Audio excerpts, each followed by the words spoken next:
This is your IHSAA.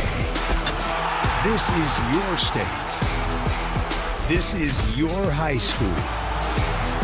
This is your athletic association. Fans, I'm IHSA Commissioner Paul Knighty, and we're here to make sure that all of this remains yours. This is your state. This is your community. This is your IHSAA.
Superheroes come in all shapes and sizes.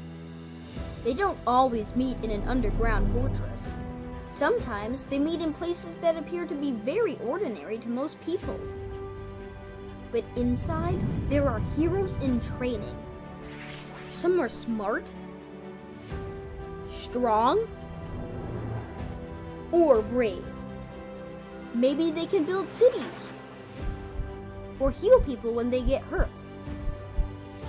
But even superheroes need some help sometimes. With your support, we can change the world. Together, we are a force that can't be defeated. Support the club. Save the world. Support your local superheroes and donate now to the Boys and Girls Club of Noblesville at bgcni.org.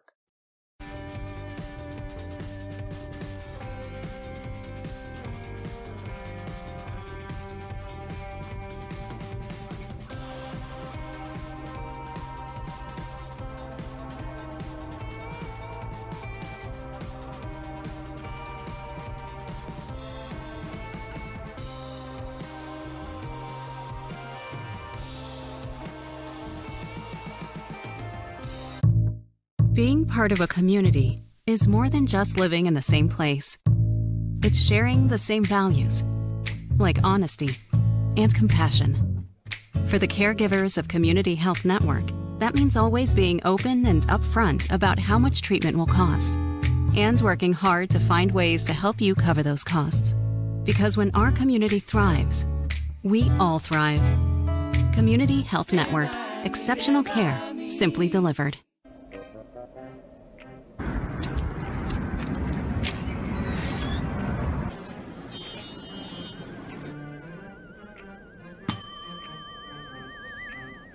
Can I help you?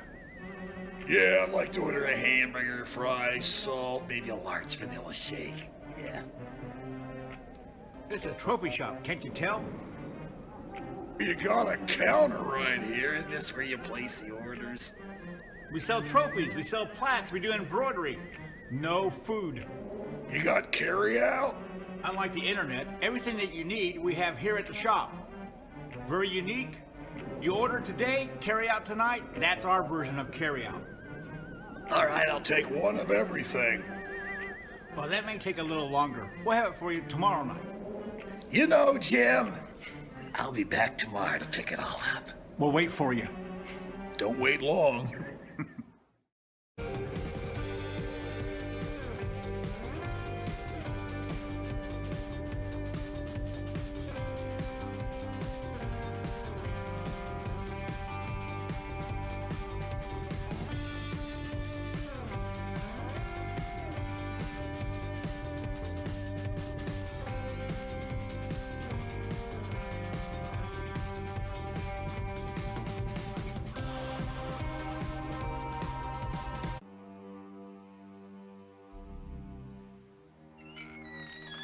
Can I help you? Yeah, I'm looking for Logan Street signs and banners. You found us. But this ain't Logan Street. This is South 10th. We moved 22 years ago. Well, how come you didn't change the name? That would have just confused people. Well, actually, South 10th is Allisonville, if you're from Fishers. Well, before that it was 37A, and before that it was State Road 37. So you're telling me that Logan Street signs and banners isn't on Logan Street anymore. It's actually on South 10th. That's Allisonville and Fishers. And before that, it was 37A and 37? So you got that straight? Logan Street signs and banners conveniently not located on Logan Street, but rather South 10th Street in Noblesville. Exactly.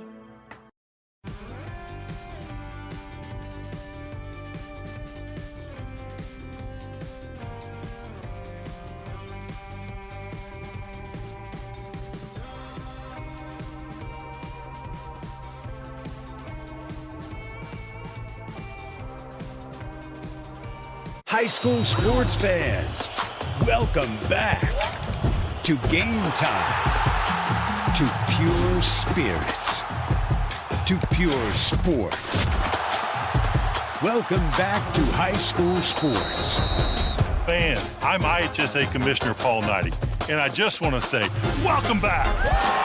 This is Game Time. This is Indiana high school sports. This is your IHSAA.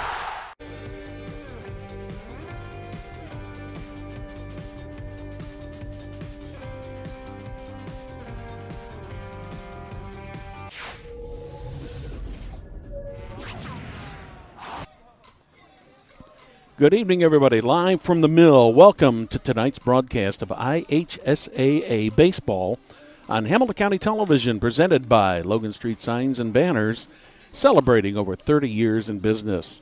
We'd also like to thank our other fantastic sponsors, Noblesville Trophies, Gaylor Electric, Chuck Goodrich, President and CEO, Community Health Network, Hamilton County Tourism, Church, Hiddle and Antrim, Jamie Carmesino of Carpenter Real Estate, Blades, Audio, Video, and Security, Schwartz Bait and Tackle, Wofford Theater Summer Movies, and the Hamilton County Reporter. Well, you might call it kind of a blustery, windy night out here at Dunker Field, but we're going to have some baseball starting here in a few minutes as the Noblesville Millers will entertain the Carmel Greyhounds.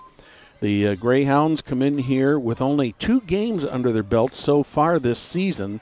They were scheduled to play a lot more. In fact, they had a game scheduled last week, a makeup game with Hamilton Southeastern that had to be canceled once again because of the lack of umpires. So if you're interested in being an IHSAA official, certainly get a hold of the IHSAA and let them know, because they are in desperate need of specifically right now umpires for baseball and all kinds of officials. It would be great if you would care to volunteer to do something like that. But anyways, we got a great night for baseball. It's going to be a little bit cool tonight. Right now it's 53 degrees. Wind is out of the west at about 20 miles per hour, but the sunshine is out. The lights are already on, so we're anticipating that we will be playing into the dark. But these two teams come in here with very opposite records. As I was saying, Carmel comes in here with only an 0-2 record, having only played 2 games. In their second game that they played happened to be last night, and that was a game that they lost. So they are 0-2 right now. The game before that was March 31st, so they went almost 3 weeks without being able to play a game. For the Millers, they come in here at 4-5. They are 2-2 in the conference, and they split their series this week in the HCC with the Fishers Tigers, both teams winning on the road. Fishers was over here Thursday afternoon and beat the Millers, and then the Millers were over at Tiger Stadium last night, and they ended up beating Fishers 10-4, which might be just a little bit of a surprise, because the Tigers are one of the better teams in the state. In fact, they are ranked number 1 right now in the latest coaches poll, which came out on the 11th of April. But unfortunately for the Tigers, they had a game today against Greenfield Central. They had a doubleheader, and they did lose the first game of that doubleheader. So the Tigers are on a 2-game losing streak right now. We haven't heard anything as far as what the score was in the second game, so we don't know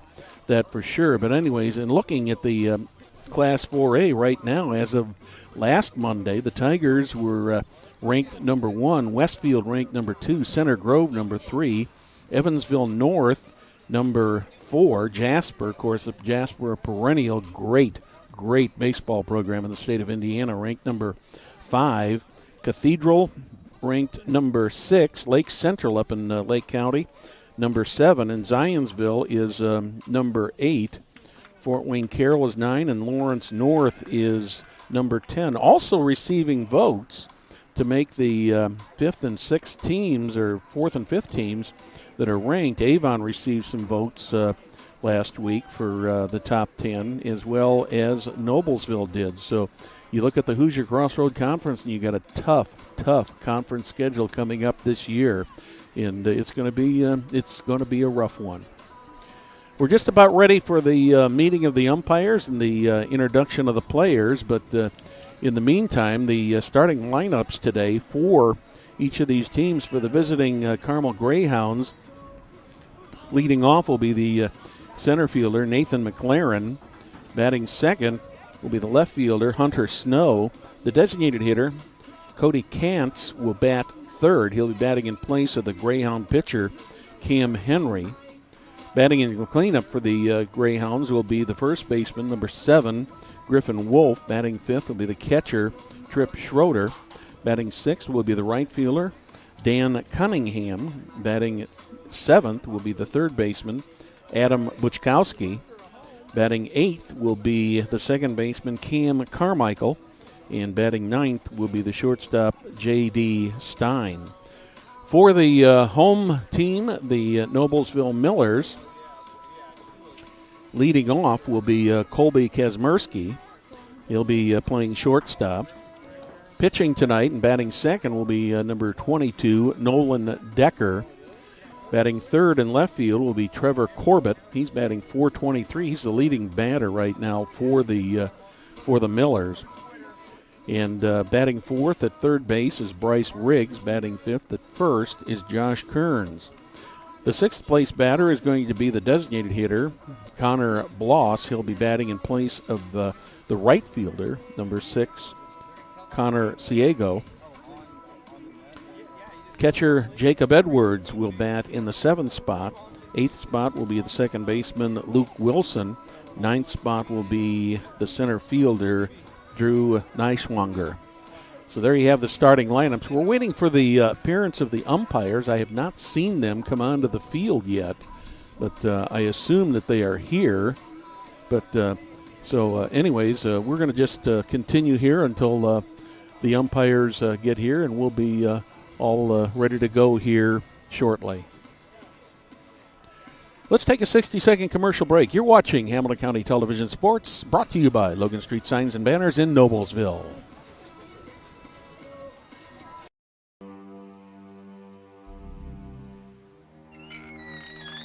Can I help you? Yeah, I'm looking for Logan Street Signs and Banners. You found us. But this ain't Logan Street. This is South 10th. We moved 22 years ago. Well, how come you didn't change the name? That would have just confused people. Well, actually, South 10th is Allisonville, if you're from Fishers. Well, before that it was 37A, and before that it was State Road 37. So you're telling me that Logan Street Signs and Banners isn't on Logan Street anymore? It's actually on South 10th. That's Allisonville and Fishers. And before that, it was 37A and 37? So you got that straight? Logan Street Signs and Banners conveniently not located on Logan Street, but rather South 10th Street in Noblesville. Exactly. Welcome back to Dunker Field. I'm Brad Silbert. And we're just about ready for the opening ceremonies here. The umpires still meeting with Coach Kiever and Coach Buchkowski. But we are just about ready to go here and have some baseball action here on Hamilton County Television Sports.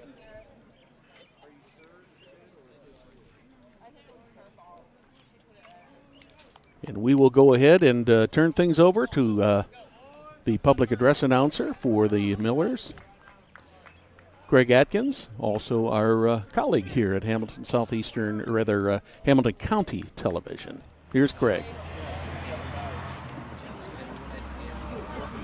Good evening, ladies and gentlemen, and welcome to Donald J. Dunker Field, the proud home of Noblesville Miller baseball, and the side of this battle for the oar tonight between our visitors, the Carmel Greyhounds, and your Noblesville Millers.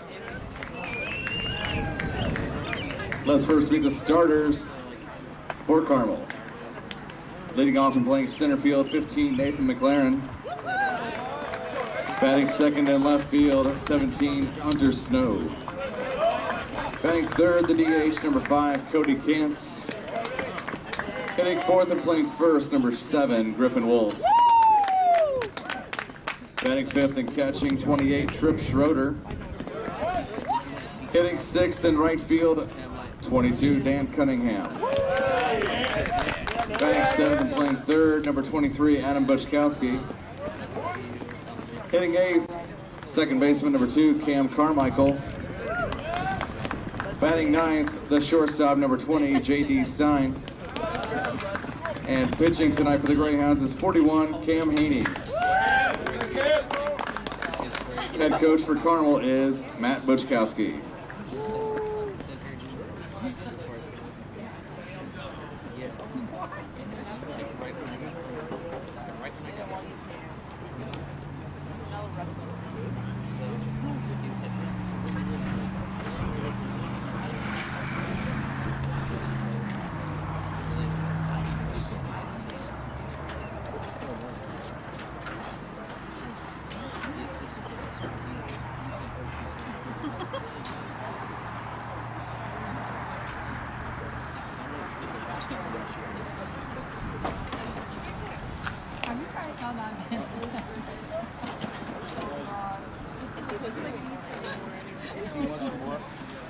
And now let's meet the starting lineup for your Noblesville Millers. Leading off and playing shortstop, number 7, Colby Kazmersky. Hitting second and pitching, number 22, Nolan Decker.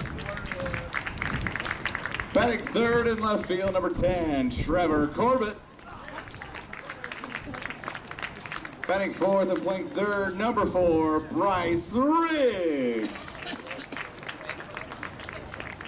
Hitting fifth and playing first, number 9, Josh Kern. Batting sixth, the DH, number 2, Connor Bloss. He'll be hitting for the right fielder, number 6, Connor Sego. Batting seventh and catching, number 17, Jacob Edwards. Batting eighth and playing second, number 1, Luke Wilson. Batting ninth, playing center field, number 5, Drew Neiswanger. Head coach for the Millers in his 18th season is Justin Keever. He's assisted by Kim Fitzgerald, Scott Henson, Quentin Miller, Brad Lance, Riley Benner, and Ben Yoder.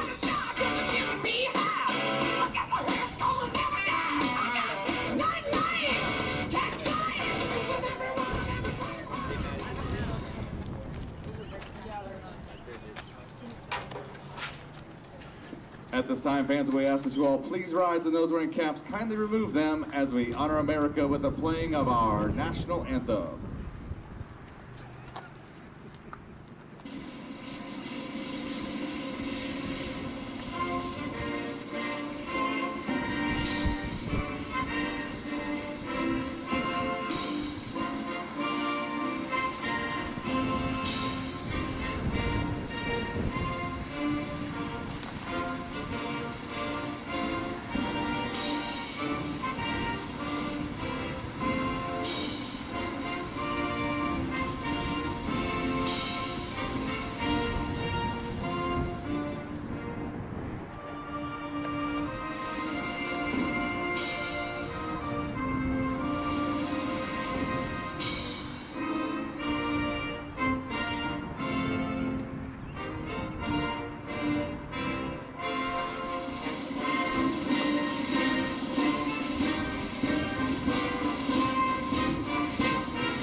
Well, it's just about time to play baseball here at Dunker Field. Brad Silbert, glad to have you with us here on a cool and chilly and breezy Saturday night. But nonetheless, it is baseball season, and we are about ready to go here in just a moment with the opening pitch.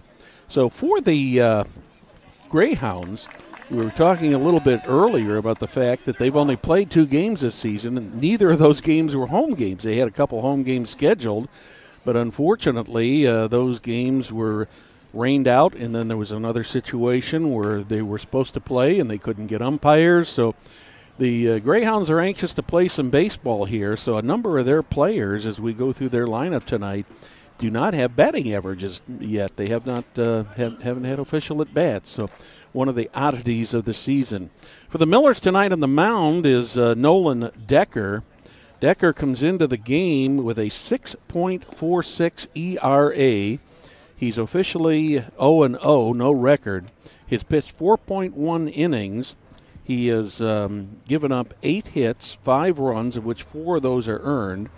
He's walked 4 and he's struck out 7, so we'll just have to see what kind of stuff Nolan has this evening and see if the wind is going to affect it. As I said a little bit earlier, the wind is coming out of the west-northwest, and it's blowing pretty steadily at about 20 miles per hour, so wouldn't be a bit surprised to see a little bit of long ball tonight, out especially on the right side of the field.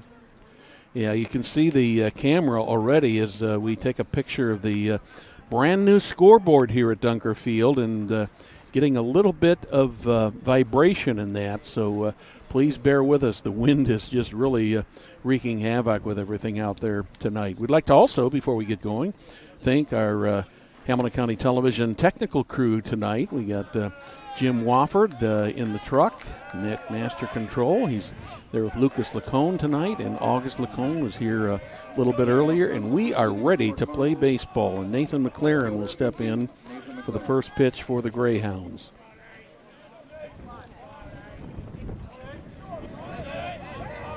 McLaren comes in batting .600, but once again only played in 2 games.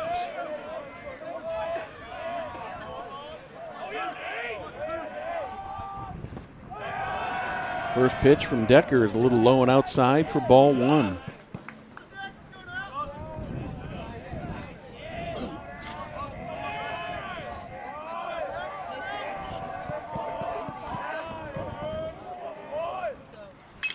Second pitch to McLaren, just out of the reach of Luke Wilson, and McLaren's going to reach with a single. Wilson gave it a great effort there, trying to dive to stop that ball, but he just could not get there. So the Greyhounds start off the game with the first batter reaching first base. That'll bring up the left fielder, Hunter Snow.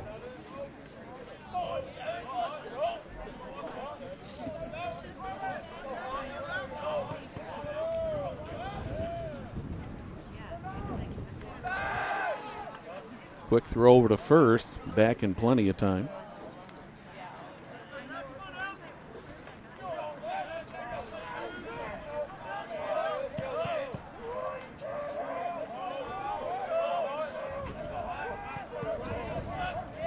Lefty Decker took a look over to first again. He's got him. Should be a play at second. He's out stealing. Great move there by Nolan Decker. He was very, very patient. And Nathan McLaren is shot down 1-3-4 for the first out of the inning.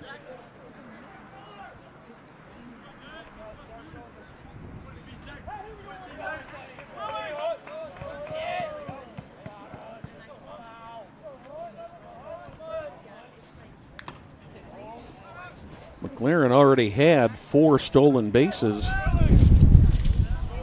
early here in the season. Pardon, the wind is kind of blowing us around here a bit. Almost lost all the papers. So Hunter Snow steps in. 1 strike on him. There's a hit. That's going to go to the right fielder. Connor Seago makes the stop. That ball left it bad. It wasn't really hit very high, but it was hit hard. And Seago had plenty of time to get over there and make the play. Number 5, Cody Kantz. So there's 2 downs now, and the designated hitter, Cody Kantz, steps in.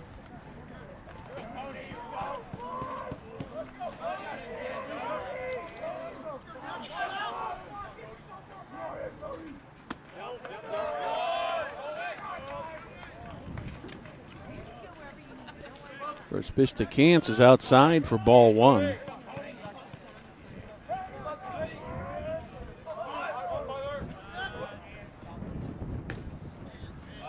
One 1-0 count, outside. Decker falls behind Kantz, 2-0.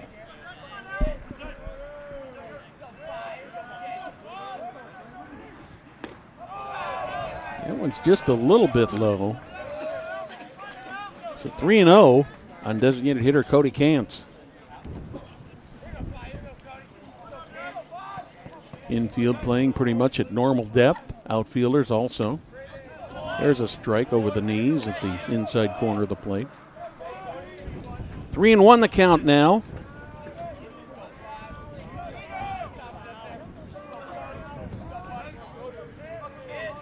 Pitch from Decker. That one's fouled off to over to the right side into the screen. So Decker's gone from a 3-0 count on Kantz to a 3-2 count.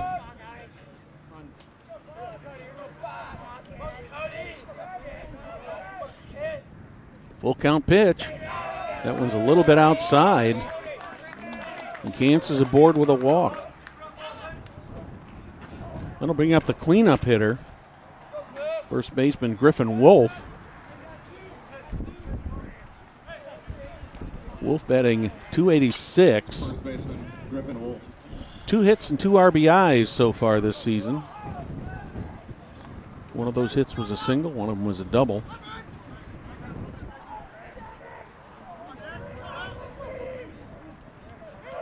Kantz gets a lead at first. Decker looking at him. There's a strike, belt high over the outside corner of the plate.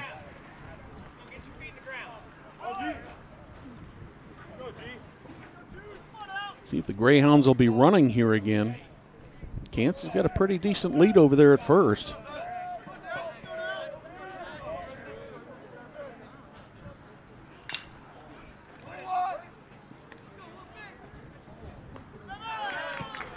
That one's grounded to Luke Wilson. He makes the play over to Josh Kern, and the Greyhounds are retired. In the top of the first, 1 run, or rather no runs, 1 hit, no errors, 1 left on the bases. In the middle of the first, there is no score.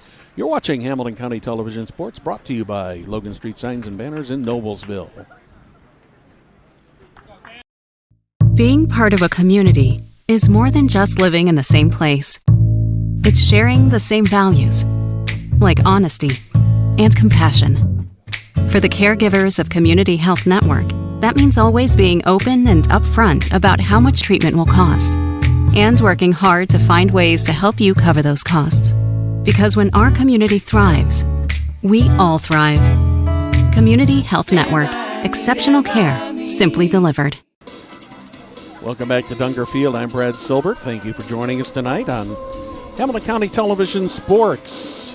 It's the Millers and the Greyhounds. Not a conference game, but still quite a rivalry between these two teams, neighbors here in Hamilton County. Pitching-wise for the Greyhounds now, pitcher tonight will be Cam Henry. Henry has pitched 2 innings so far. He's given up 1 run. That was an unearned run. He's walked 1 batter, and he's struck out 3.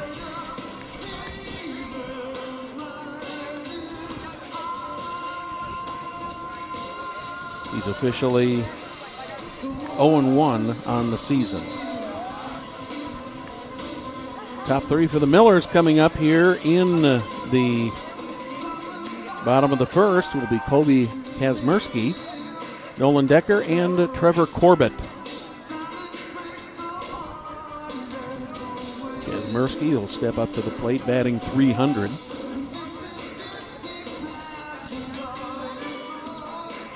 Field looks like it is in beautiful condition here this afternoon. For your Millers, the shortstop, Kobe Kazmersky.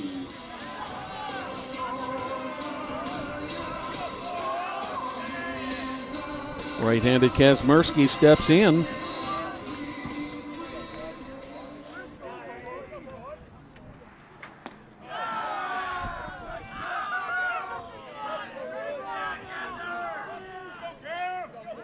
Ball 1 to Kazmersky. There's a grounder picked up by the shortstop Stein. Quickly over to first. Manages to get the play. Good play there by Griffin Wolf there at first base, as he had to scoop that ball out of the dirt.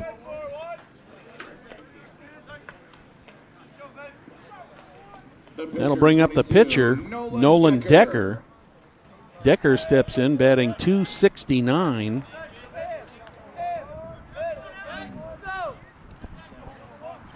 First pitch to Decker, a little bit outside for ball 1.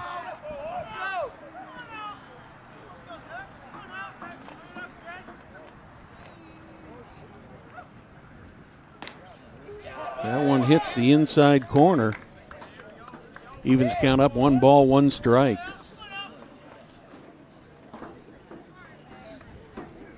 The 1-1 pitch to Decker.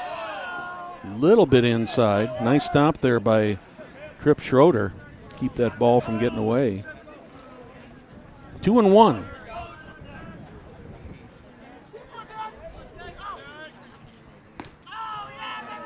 a little bit outside, so Decker's up there with a 3-1 count. See how aggressively he'll go after this, or will he be willing to take another pitch? That one's going to go foul. Left fielder Hunter Snow did not have a chance to get to it. It was well out of play into the Miller bullpen down the left field line.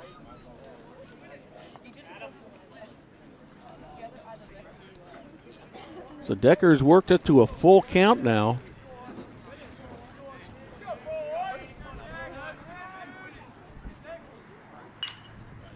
That stays fair. No, that goes foul. Could have been extra bases.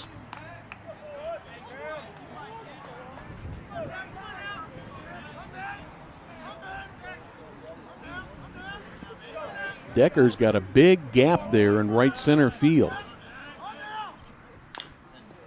There's a little bouncer. That's going to go foul. So we'll do it all over again.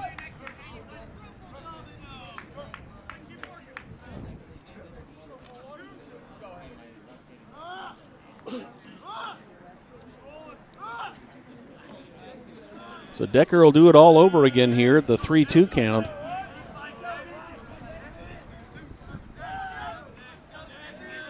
One out, nobody on.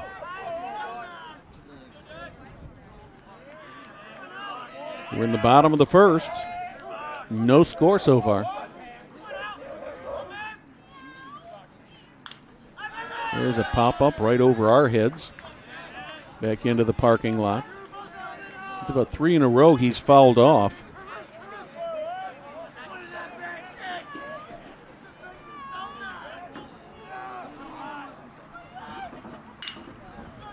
Bouncer to short. Stein picks it up. Makes the play once again. So both of the outs here in the bottom of the first have been grounders to short.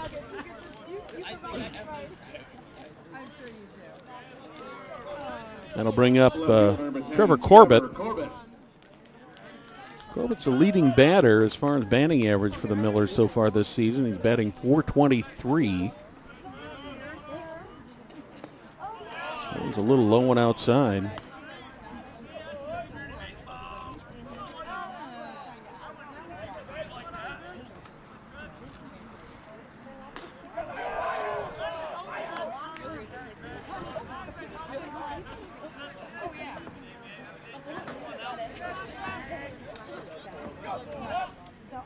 One count.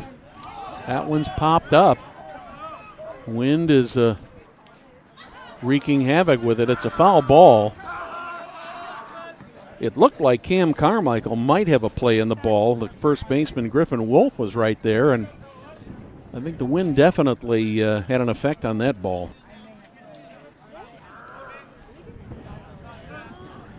So a ball and 2 strikes on Trevor Corbett.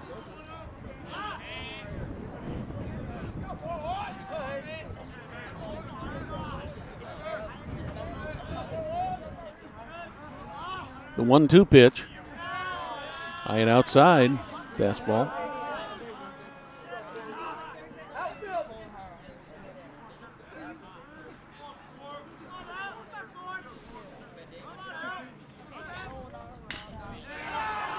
That's going to go in for a hit for Corbett.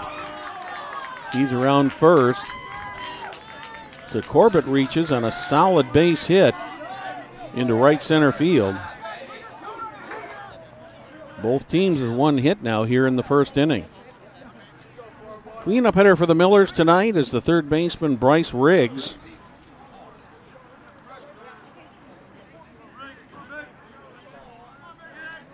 Riggs, a left-handed batter. Next up, the third baseman, Bryce Riggs.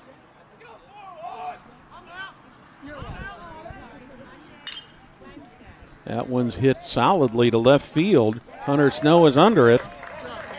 And Bryce Riggs is retired on a fly out to center field. Left field, excuse me.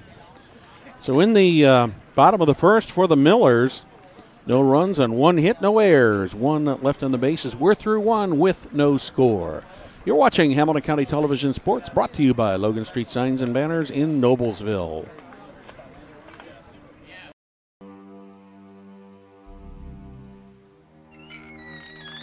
Can I help you? Yeah, I'm looking for Logan Street signs and banners. You found us. But this ain't Logan Street. This is South 10th. We moved 22 years ago. Well, how come you didn't change the name? That would have just confused people. Well, actually, South 10th is Allisonville, if you're from Fishers.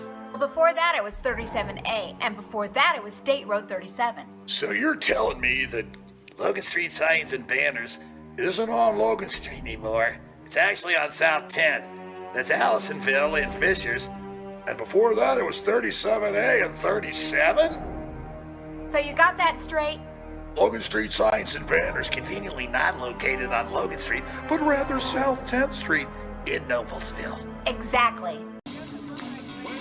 Welcome back to Dunker Field. Brad Silbert, Hamilton County Television Sports, brought to you by Logan Street Signs and Banners in Noblesville. Rather chilly night for baseball, but you know how it is in April. You just don't get a whole lot of good days, but you don't get a whole lot of bad days either. But, of course, the rain has just wreaked havoc with the schedules for these teams. Both of them, a lot of reschedules so far. Both teams sent 4 to the plate in the first. Each team had 1 hit, but no runs. We're all knotted up, 0-0. The catcher, Tripp Schroeder, will step in for the Greyhounds.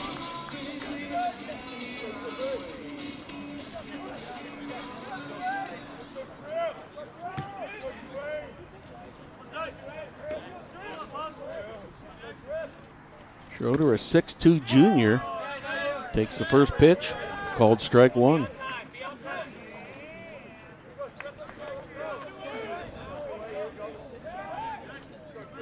Oh and 1. Decker taking his time in there. Grounded to second. Luke Wilson scoops that up quickly over to first. Schroeder was pretty quick down that line. But it ends up just being a routine play with the second baseman, Luke Wilson. Right fielder Dan Cunningham steps in, one of the senior members of the Greyhound team. First pitch to Cunningham is a little bit low and outside for ball 1.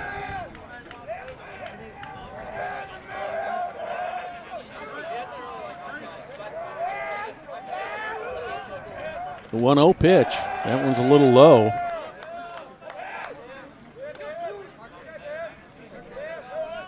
Decker is behind Cunningham. 2-0.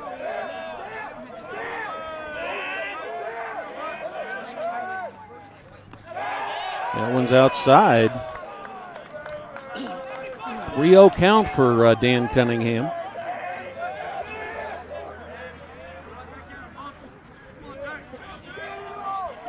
.6'2" senior right fielder.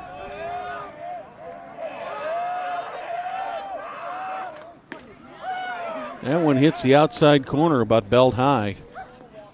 3-1.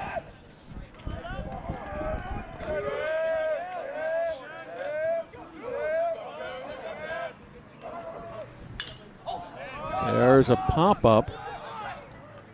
Kobe Kazmersky has got it. There's 2 outs.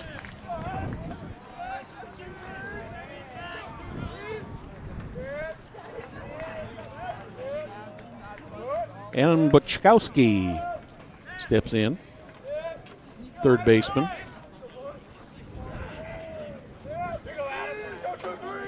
Right-handed batting, sophomore.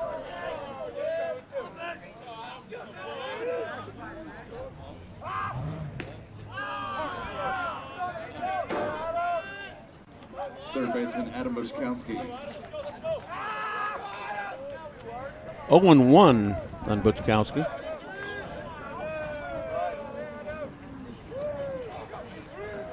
The 0-1 pitch, swing and a miss. Buchkowski's in the hole at 0-2.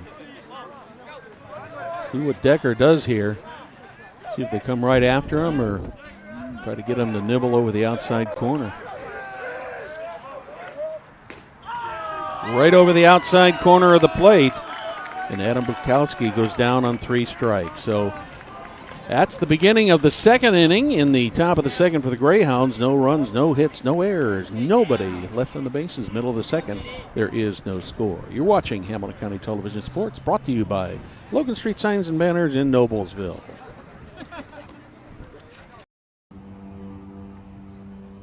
Can I help you? Yeah. I'm looking for Logan Street Signs and Banners. You found us. But this ain't Logan Street. We moved 22 years ago. You're telling me that Logan Street Signs and Banners isn't on Logan Street anymore? Exactly. So what are you saying? Logan Street Signs and Banners, conveniently not located on Logan Street, but on South 10th Street in Noblesville, Indiana. Welcome back to Dunker Field. It's the Millers entertaining the Greyhounds here on a Saturday night. What could be more fun than fun at the old ballpark on a nice Saturday evening? Well, it's not exactly what I would call a nice Saturday evening, but it's always fun to be out at the ballpark. Josh Kern, Connor Bloss, and Jacob Edwards will lead off the action for the Millers here in the bottom of the second. Kern comes in with a .308 batting average.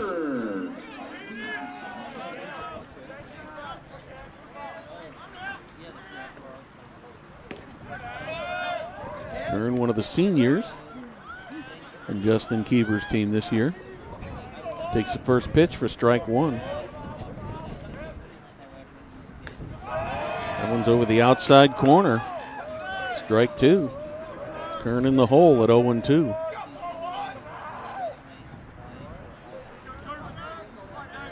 Henry's pitch. Bouncer foul. And we'll do it all again over at 0-2.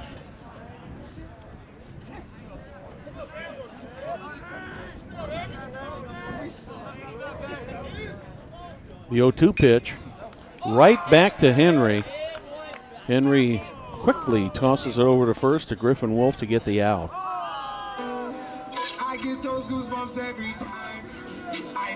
We'll bring up the designated hitter, Connor Bloss. Bloss is batting an even 200 this season. Millers already have 9 games in the book, so their batting averages are going to be a little bit more representative of what these what has happened here during the season, whereas the Greyhounds have only got 2 games in the book. So Bloss takes the first pitch for strike 1. Both these pitchers have been consistently hitting the strike zone. That one hit Bloss.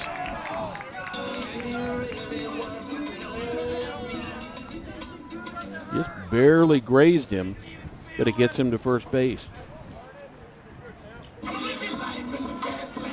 Catcher Jacob Edwards steps in. Batting .263. The catcher, 17, Jacob Edwards.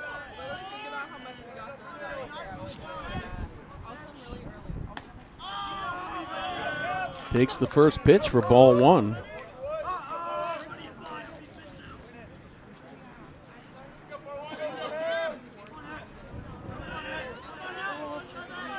Bloss has no stolen bases so far this season. That one's high and inside. Makes it 2-0.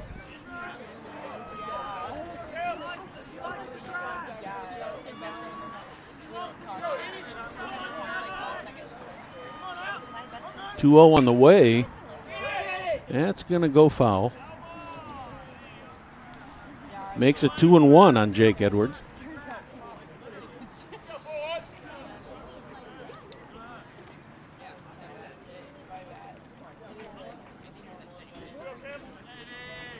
Edwards, a junior catcher.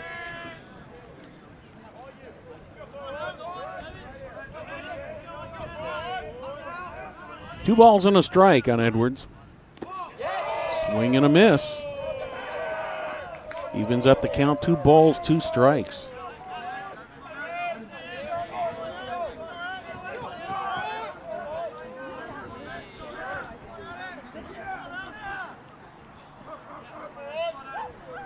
The 2-2 pitch.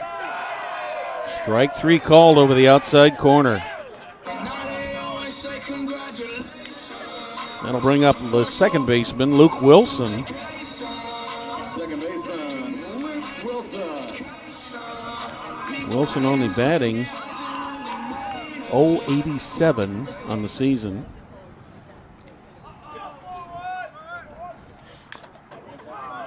And misses at the first pitch. Or rather taps it foul, excuse me.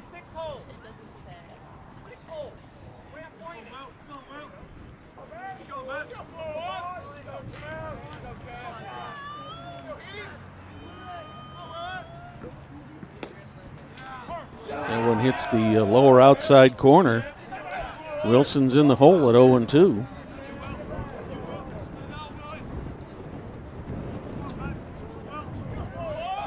See how aggressive Cam Henry is here, trying to hit the strike zone. He's trying to nibble at that outside corner, but didn't get there. Makes it count 1 ball, 2 strikes.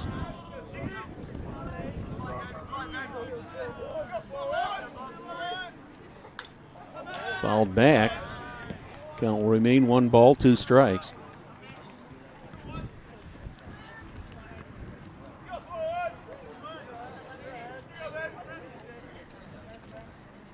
This will be the 33rd pitch of the game for Henry. There's a solid hit down the left field side.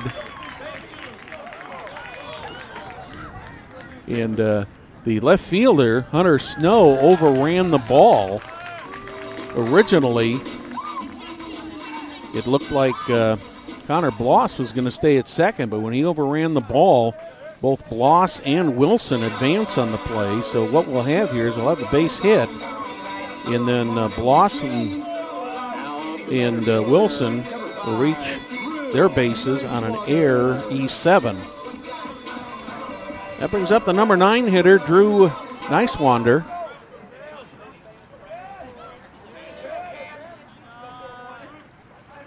Miller's with a chance to put some runs on the board here. 2 down. Nicewander batting 190.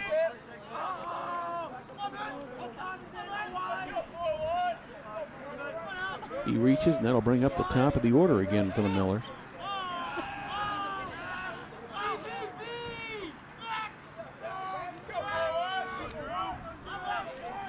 The 1-0 pitch from Henry.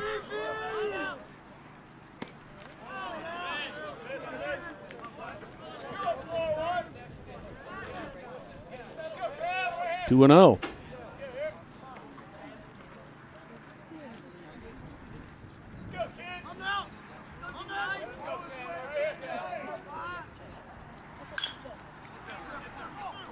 Ground ball. Will there be a play? There will not be, and it looks like the Millers are going to try to score a second run here, and they do.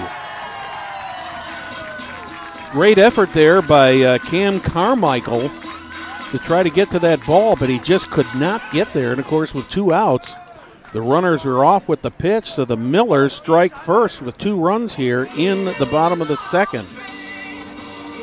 All of this has been done with 1 hit and 1 batter who was hit by a pitch. And that'll bring Colby Kazmersky back in. He grounded to short in the first inning.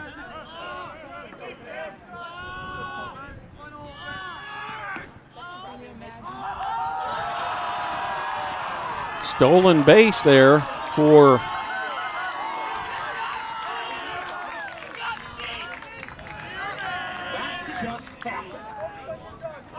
that'll be a stolen base there for Nicewander, and an error got him to third. So the second error of the inning by the Greyhounds. Here's a high pop-up right behind us here. Catcher, Trip Schroeder, gets the ball and ends the inning. So in the inning for the Millers, there were 2 runs on 2 hits, 2 errors, 1 left on the bases. At the end of 2, it's now the Millers 2, Greyhounds nothing. You're watching Hamilton County Television Sports, brought to you by Logan Street Signs and Banners in Noblesville.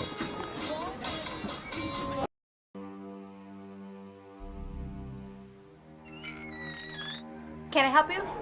Yeah, I'm looking for Logan Street Signs and Banners. You found us. But this ain't Logan Street. This is South 10th. We moved 22 years ago.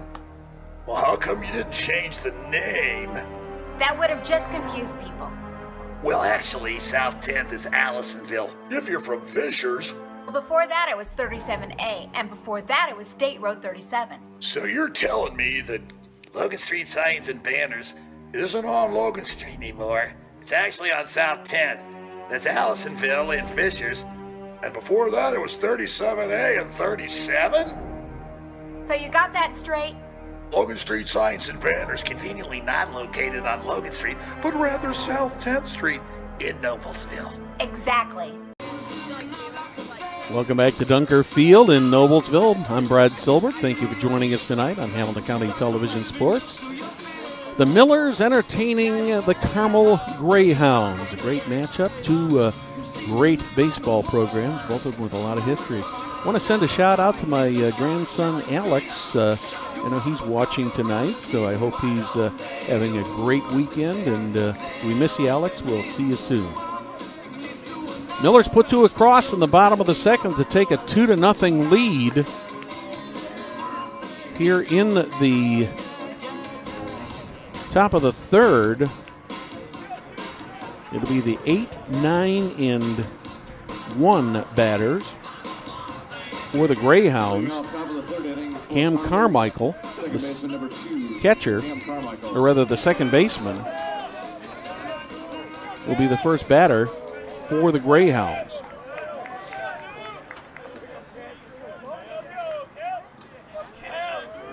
First pitch from Decker. That one's a little bit low, gets beyond Jacob Edwards.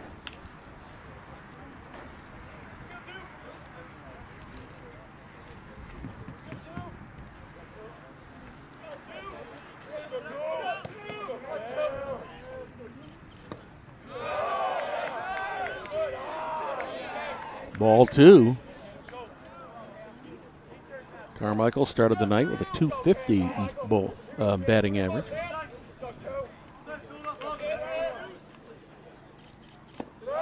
That one's a little bit low, 3-0.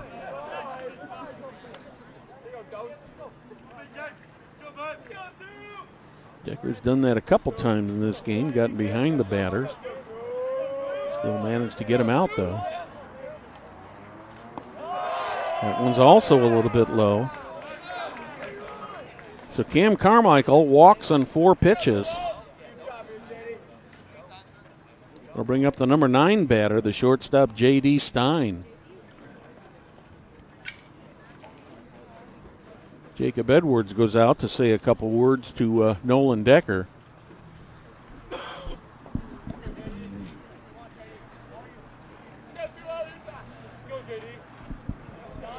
Probably just telling him to just calm down and throw the pitch. Decker's thrown 26 pitches in this game so far.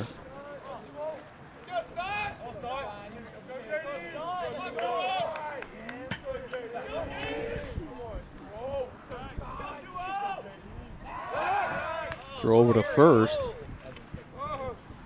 Carmichael is back in time. Decker with 26 pitches. Herney with 37 so far through 2 innings.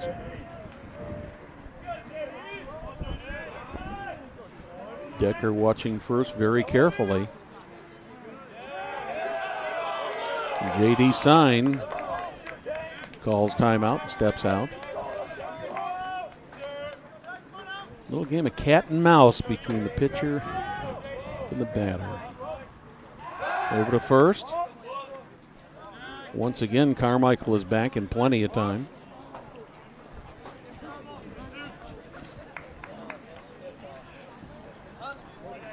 Second time that Decker has gone over to first.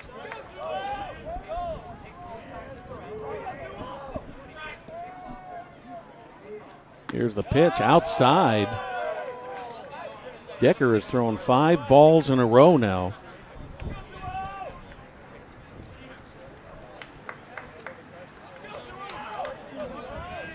Cruise through the second inning.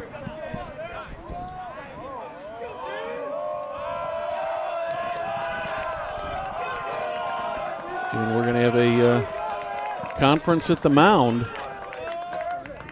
All of a sudden, Nolan Decker having a little bit of difficulty getting the ball over the plate.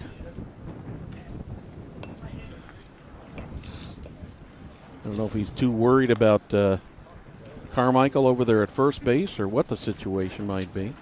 Well, we got a moment here. Some games coming up. Coming up Monday, Hamilton County Television. Carmel will be at Westfield. That'll be a 6 o'clock start. Tuesday will be softball. Franklin Central coming to Noblesville for softball. That'll be also a 6 o'clock start. Shortstop number 20, J.D. Stein. A lot of baseball and softball coming up this next month.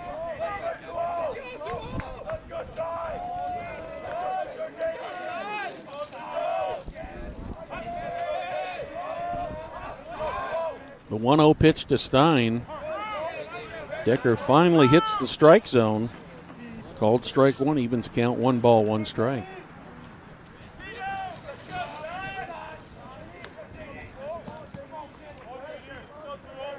Decker looks over to first. Once again, taking his time. Goes over to first. Carmichael back in plenty of time.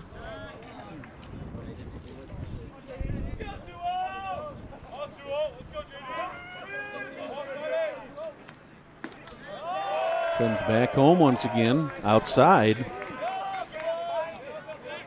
2 balls and a strike on shortstop J.D. Stein.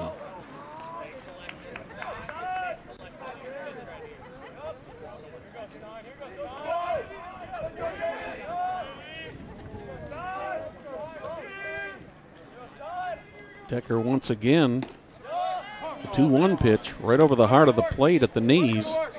Evens it up, 2 balls, 2 strikes.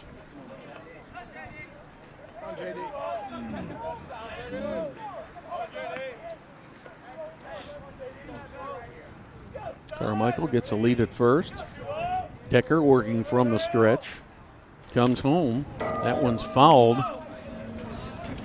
Over to the right toward the Greyhound dugout.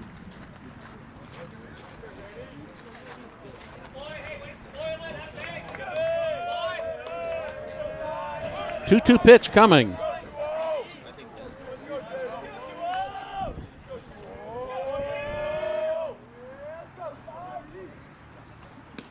That one's way outside. Full count on J.D. Stein.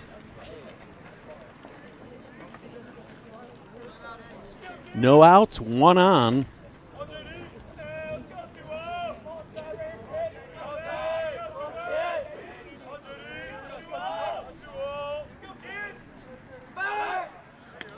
Looks like they're going to get him at second. No, the bad throw. The throw bounces in.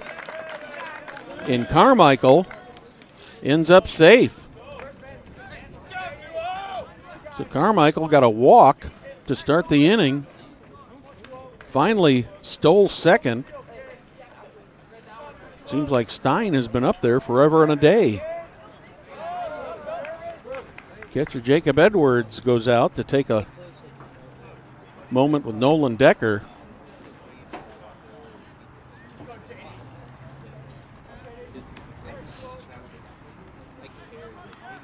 Still 3 balls, 2 strikes.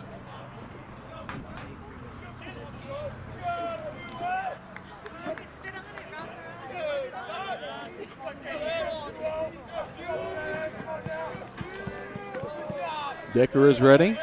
Stein is ready. Here's the pitch. Swing and a miss.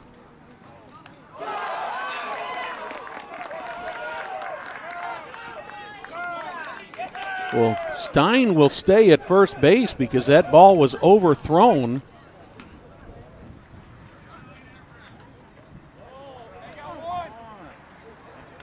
It looks like J.D. Stein has been called out by the home plate umpire. And the runner at second, Cam Carmichael, has been sent back to second base.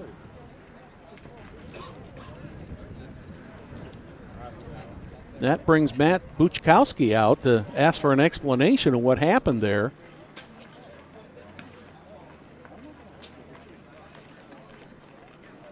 I believe it might be the fact that there was a runner on base already, but I was always under the impression that if first base was open and there was a drop third strike, that had to be a running play to first. We'll have to see what happens here. As of right now, it'll be a strikeout for Stein for the first out of the inning. Carmichael is on base at second.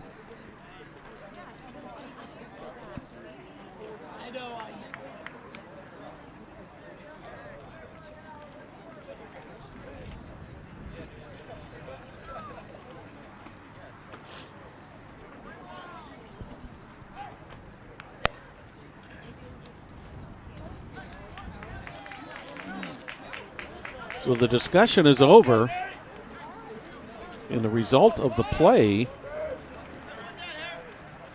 is that Stein is out on a strikeout. Carmichael remains at first. And Nathan McLaren, who had a base hit in the first inning, steps in.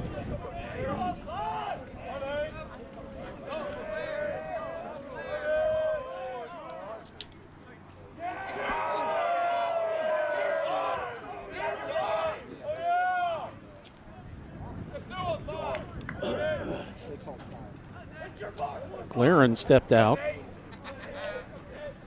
Runner on second, one out. Nathan McLaren at the bat. Takes the first pitch, strike one.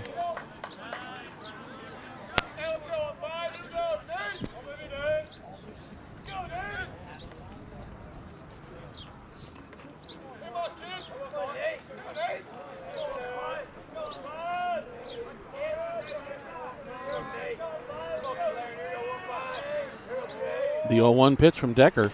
He's outside, evens the count 1-1.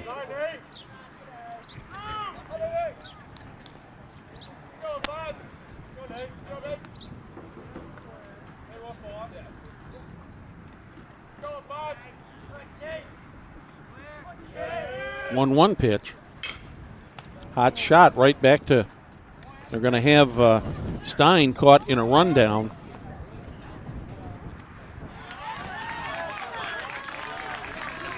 Stein is caught in the rundown, and he is eventually out. Or correction, it's Carmichael.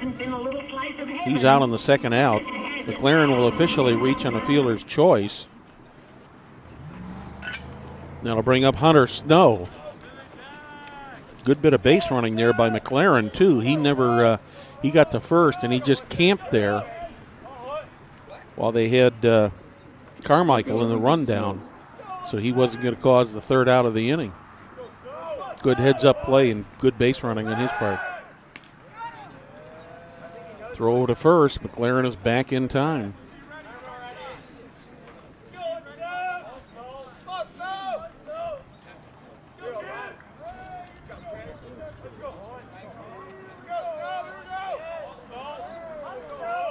Two outs, one on. A little bit high and outside, ball one.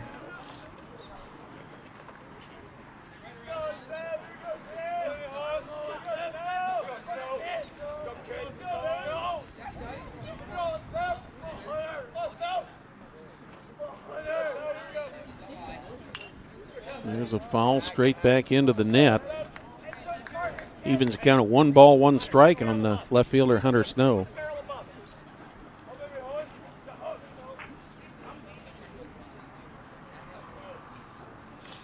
Long top of the third here.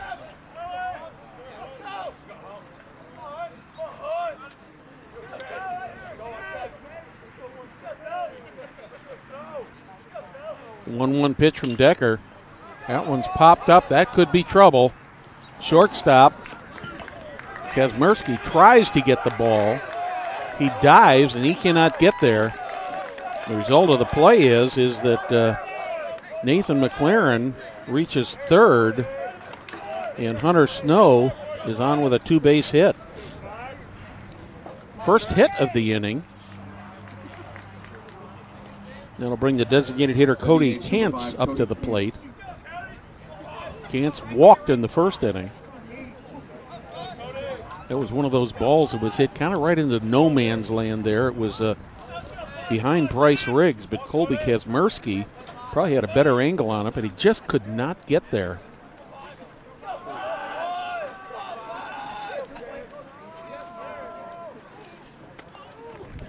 Greyhounds with runners on second and third, 2 outs. First pitch to Cody Kantz is called a strike.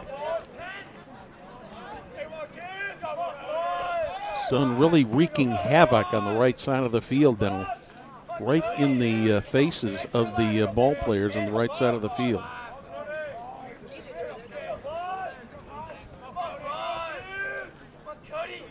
Pitch from Decker.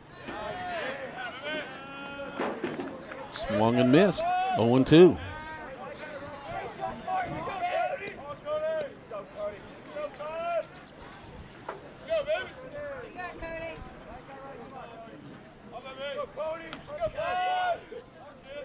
Greyhounds would like to even this game up at 2-2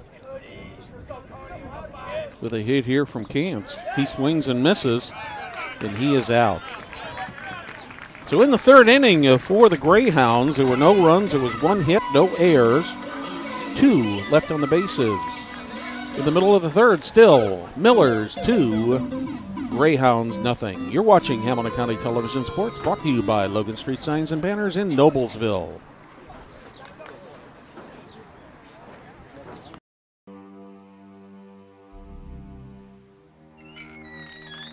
Can I help you? Yeah, I'm looking for Logan Street Signs and Banners. You found us. But this ain't Logan Street. This is South 10th. We moved 22 years ago. Well, how come you didn't change the name? That would have just confused people. Well, actually, South 10th is Allisonville, if you're from Fishers. Well, before that it was 37A, and before that it was State Road 37. So you're telling me that Logan Street Signs and Banners isn't on Logan Street anymore. It's actually on South 10th. That's Allisonville and Fishers. And before that, it was 37A and 37? So you got that straight? Logan Street Signs and Banners conveniently not located on Logan Street, but rather South 10th Street in Noblesville. Exactly. Welcome back to Dunker Field. Miller's ahead in this one as we go to the bottom of the third, 2-0. Put both of the runs across in the bottom of the second. Greyhounds threatened in the top of the third, but could not get anybody across the plate. Nolan Decker, who he didn't throw a lot of pitches, but he still took a lot of time out there, watching the runners out there. He's going to lead off the top of the third here. Grounded to shortstop his first time up in the first inning.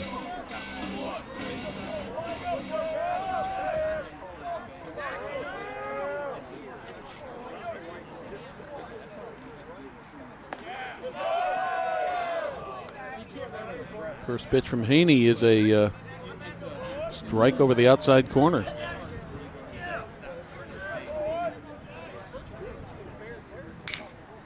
There's one that's going to be right to the second baseman, Carmichael, over to first. And Decker is retired.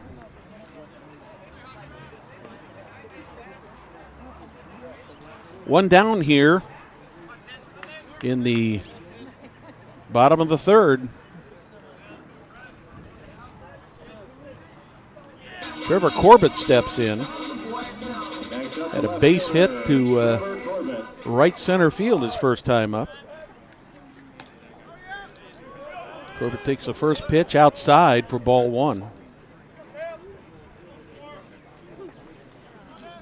Corbett batting .423.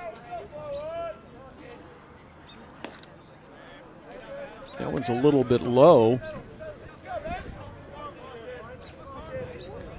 2-0. And the left fielder, Trevor Corbett. That one's fouled off over to the left side.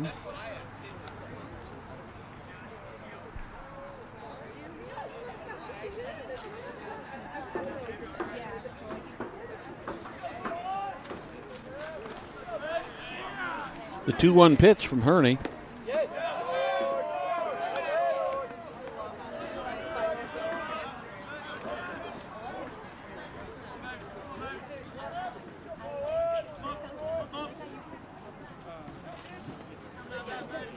Here's Haney's pitch.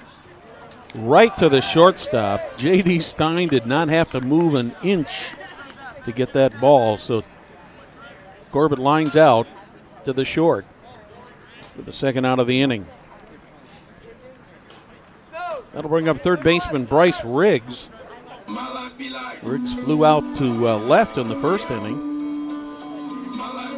Third baseman, number 4, Bryce Riggs.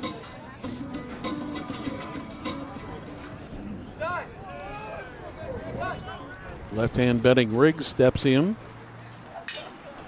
A pop-up. Center fielder McLaren is under it. He's got it. So the Millers go quietly here in the bottom of the third. No runs, no hits, no errors. Nobody left on the bases. At the end of 3, Millers 2, Greyhounds nothing. You're watching Hamilton County Television Sports, brought to you by Logan Street Signs and Banners in Noblesville. Being part of a community is more than just living in the same place. It's sharing the same values, like honesty and compassion. For the caregivers of Community Health Network, that means always being open and upfront about how much treatment will cost, and working hard to find ways to help you cover those costs. Because when our community thrives, we all thrive. Community Health Network. Exceptional care, simply delivered. Welcome back to Dunker Field. High school baseball on Hamilton County Television Sports. The Carmel Greyhounds come visiting the Noblesville Millers here on a rather cool and windy Saturday night. 2-0 in favor of the Millers. Both of those runs came in the bottom of the second. We're through 3. Nolan Decker still on the mound for the Millers. He's thrown 41 pitches so far in this game. He'll be facing the 4, 5, and 6 batters in the Greyhound batting order, that being first baseman Griffin Wolf, the catcher Trip Schroeder, and right fielder Dan Cunningham here in the top of the 4th.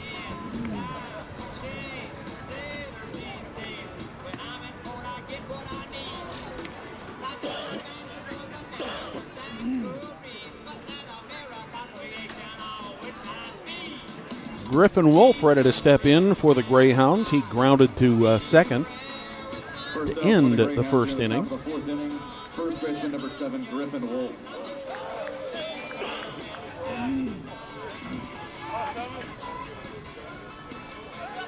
Wolf, the senior first baseman for the Greyhounds.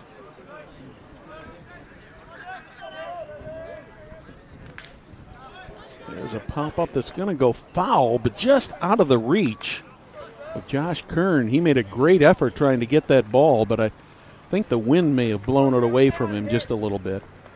Ends up being strike 1.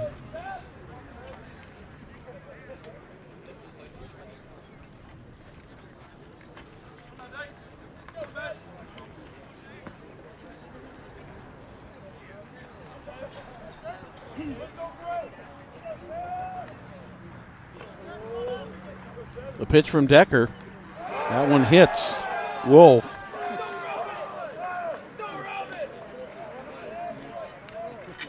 That'll put him on first base and bring up the catcher, Trip Schroeder. He had a base hit to lead off the second inning.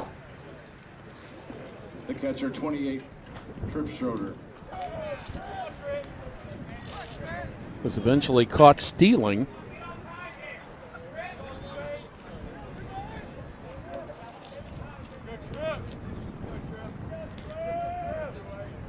See what Wolf does here. See if he's going to be off with one of the pitches.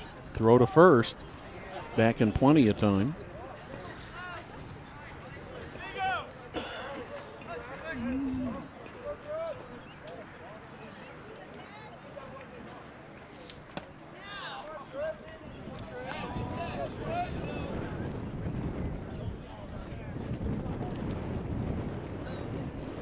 Wolf has not stolen a base yet this season.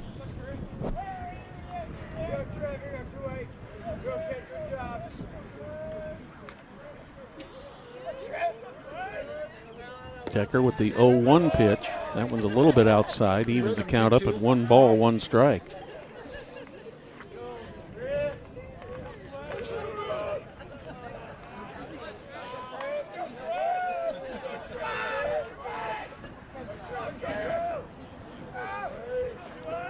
One pitch, throw to first.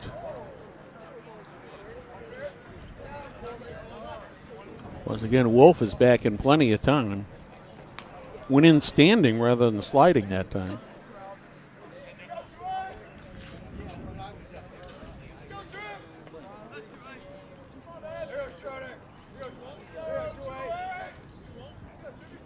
Decker comes home this time. That one's a little bit outside. Makes it a 2-1 count on Trip Schroeder.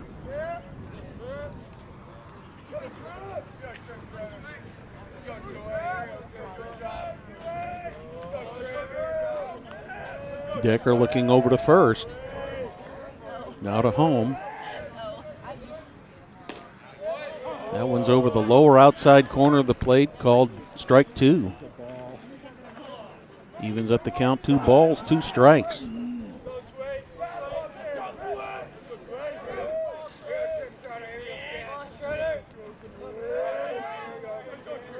Decker gets his sign from Edwards.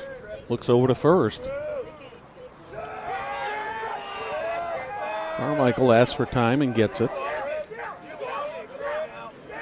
Wolf getting a pretty good lead off there at first.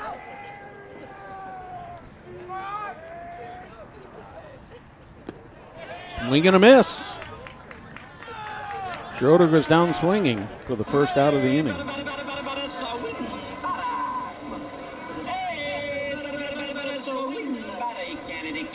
That'll bring up the right fielder, Dan Cunningham. Now the right fielder, 22, Dan Cunningham. Lined out to short his first time up.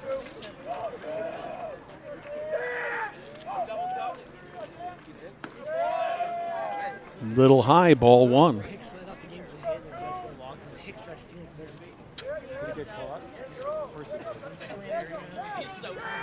Next pitch will be the 50th pitch of the game for Nolan Decker.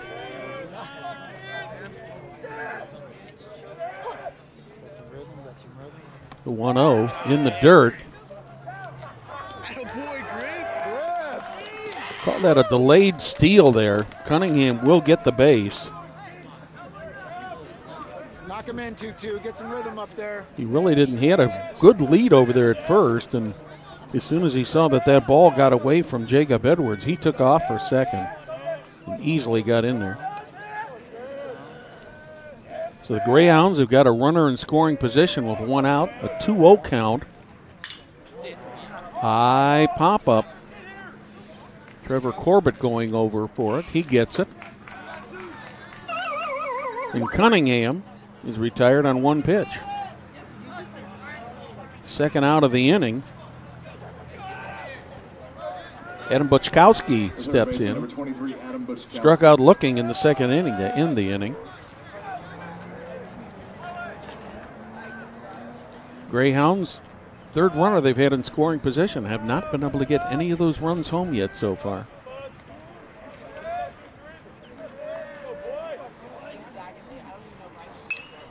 Pop up. That one's going to be out of play to the right.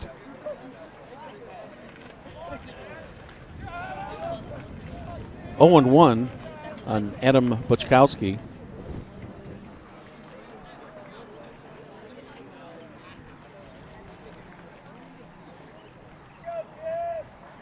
Griffin Wolf on second.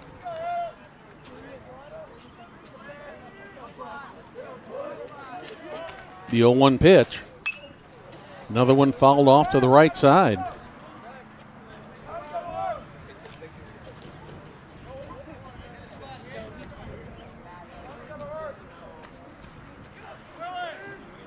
Millers did have some activity in their bullpen a little bit ago, but bullpen is all quiet now.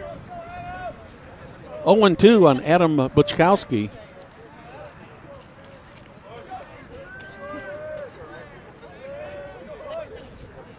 The 0-2 pitch outside.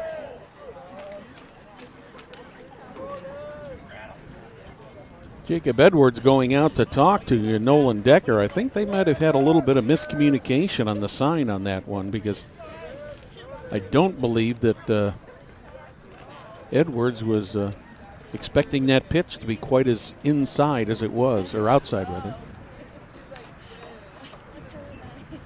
Cam Carmichael on deck if Buczkowski can extend the inning.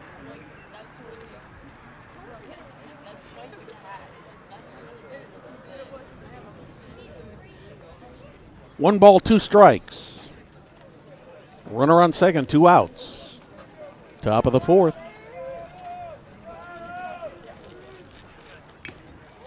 Swing and a miss. Strike three. So in the top of the fourth for the Greyhounds, no runs, no hits, no errors. One left on the bases. Middle of the fourth. Score remains Noblesville Millers 2, Carmel Greyhounds nothing. You're watching Hamilton County Television Sports, brought to you by Logan Street Signs and Banners in Noblesville.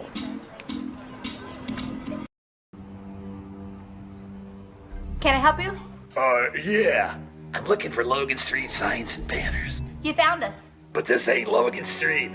We moved 22 years ago. You're telling me that Logan Street Signs and Banners isn't on Logan Street anymore? Exactly. So what are you saying? Logan Street Signs and Banners, conveniently not located on Logan Street, but on South 10th Street in Noblesville, Indiana. We're moving into the bottom of the fourth.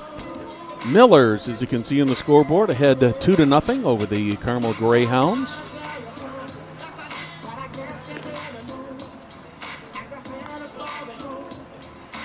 Cam Haney still on the mound for the Greyhounds. Millers will send the 5, 6, and 7 batters up here in the bottom of the fourth, that being Josh Kern, Connor Bloss, and Jacob Edwards.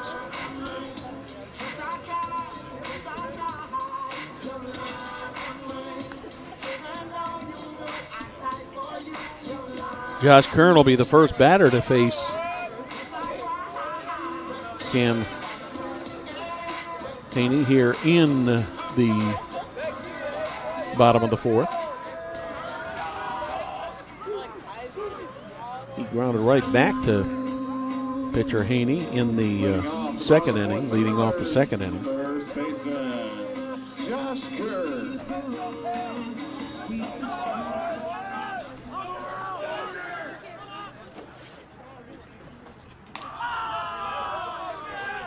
First pitch a little bit outside, ball one.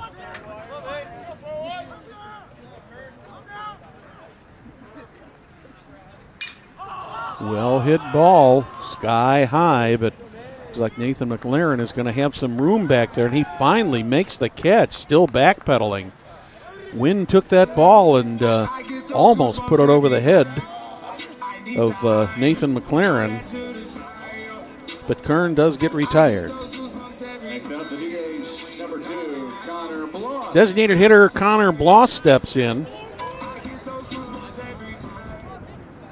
He was hit by a pitch in the second inning. Scored the first of the Millers' 2 runs in that inning.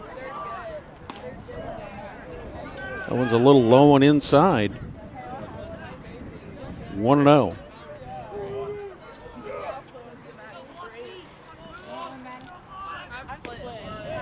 That one hits the strike zone, evens up the count. 1 ball, 1 strike.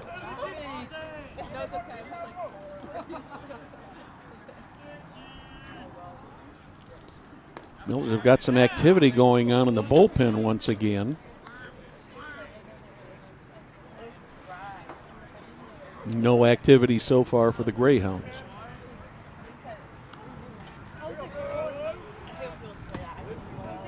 That one's a little bit inside. Bloss has worked the count to 3-1.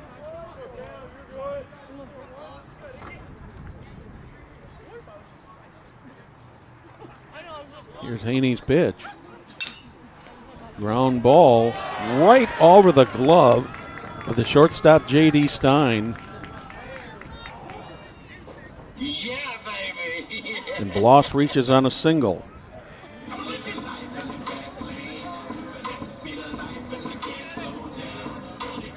The catcher, number 7. 4th hit of the game for the Millers. Jacob Edwards steps in.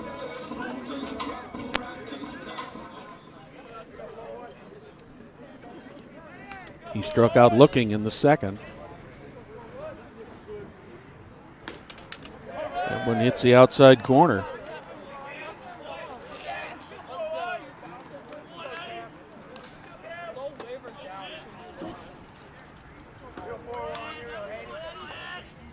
The 0-1 pitch, swing and a miss. Edwards was going for State Road 32 on that one. In the hole at 0-2. That one's way outside. Bloss has been getting a fairly good lead over there at first base. No throws over so far.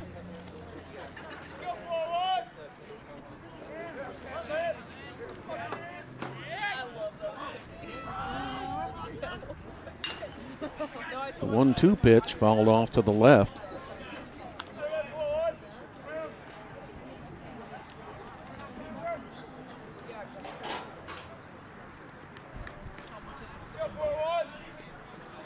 Millers ahead 2-0 here in the bottom of the 4th.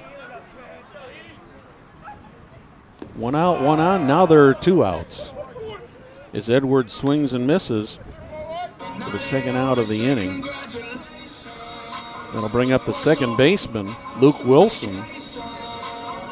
Wilson reached on a base hit his first time up. Luke Wilson.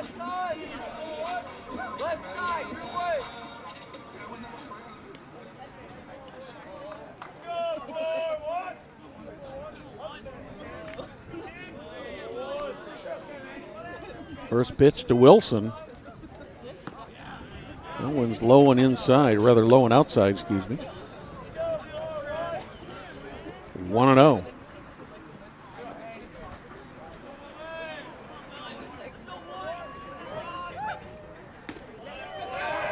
Evens up the count, 1 ball and 1 strike.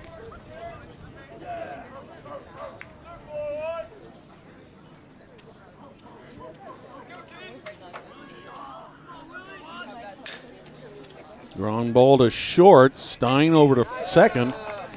Gets the lead runner. And the Millers are retired in the 4th. In the 4th for the Millers, there was no runs, 1 hit, no errors, 1 left on the bases. At the end of 4, Millers 2, Greyhounds nothing. You're watching Hamilton County Television Sports, brought to you by Logan Street Signs and Banners in Noblesville.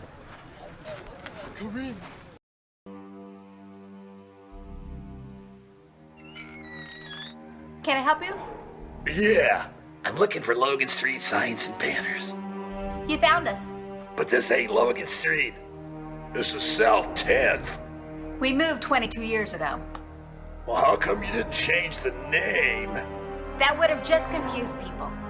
Well, actually, South 10th is Allisonville. If you're from Fishers. before that it was 37A, and before that it was State Road 37. So you're telling me that Logan Street Signs and Banners isn't on Logan Street anymore? It's actually on South 10th. That's Allisonville and Fishers. And before that, it was 37A and 37? So you got that straight? Logan Street Signs and Banners conveniently not located on Logan Street, but rather South 10th Street in Noblesville. Exactly. Good evening and welcome back to Dunker Field. I'm Brad Silbert, Hamilton County Television Sports, bringing you all the action tonight between the Millers and the Greyhounds. Millers making a pitching change. To the mound now is number 13, Eli Ketterer. Got an ERA of 2.21. 1-0 on the season, 3 appearances. Pitched 2.1 innings, giving up 1 hit. Rather, 3 hits, 2 runs. Both of those were earned. Walked only 1, but struck out 8. So that'll be it for the night for Nolan Decker. As the Millers make a pitching change. First up for Carmel here in the top of the 5th inning, the second baseman, Cam Carmichael. Got the 8, 9, and 1 batters coming up here in the top of the 5th for the Greyhounds. It'll be Cam Carmichael, J.D. Stein, and Nathan McLaren. Carmel walked.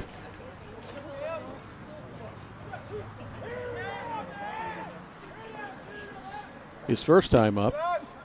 Takes his first pitch from Ketterer for strike 1.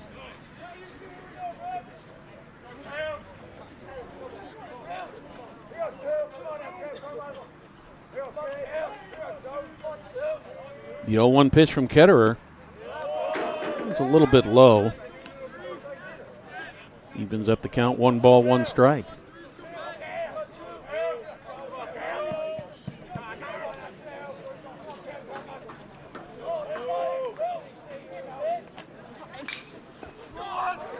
One scooped up by Luke Wilson, quickly over to first. What looked like it might be a routine play ended up being a pretty close play there as Carmichael came close to beating that out, but Wilson managed to get the ball over to Josh Kern in time to pick up the first out. Shortstop, J.D. Stein. J.D. Stein steps in, the shortstop. He's been busy defensively. Offensively, he struck out in the 3rd. 2-0 in favor of the Millers. 2 runs, 4 hits for the Millers. No runs, 2 hits, 1 error for the Greyhounds.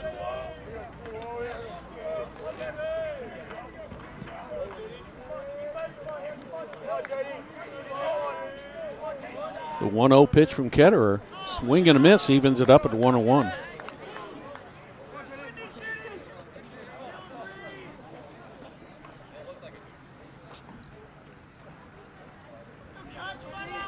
Stein, a freshman.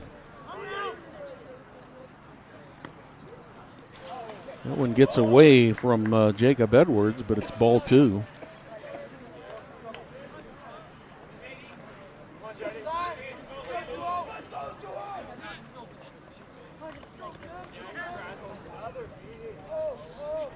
I think Edwards and Ketterer had a little bit of miscommunication there.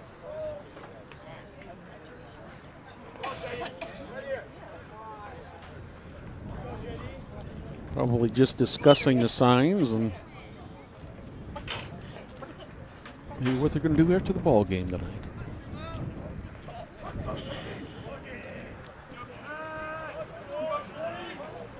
Two balls, 1 strike. The number 9 batter, J.D. Stein.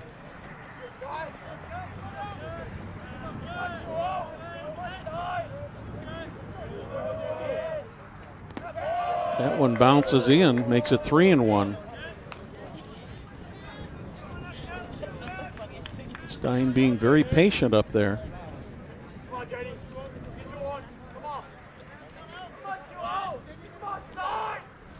The 3-1 pitch. That one scooped up by Riggs over to first. Nice play there by Bryce Riggs at third base. Scooped that one up right off the ground. That was one of the, that's a great play by the third baseman. Next up, 15, Nathan McLaren. Back to the top of the order. Nathan McLaren steps in. He's been on base twice, once on a fielder's choice and on a base hit in the first inning.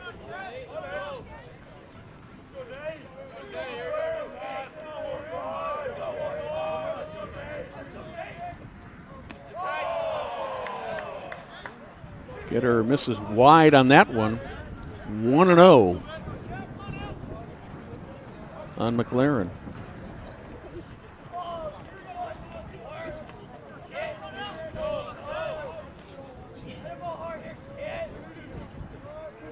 The 1-0 from Ketterer. That one's outside also.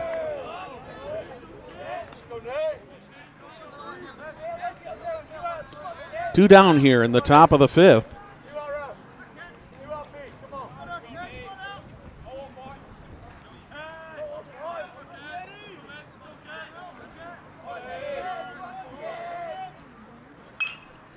There's a solid hit to center field for McLaren. He's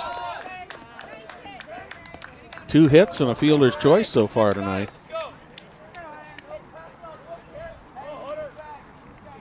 That'll bring up Hunter Snow. Snow's flown out to left field. Had a 2-base hit in the third inning. Left fielder 17, Hunter Snow.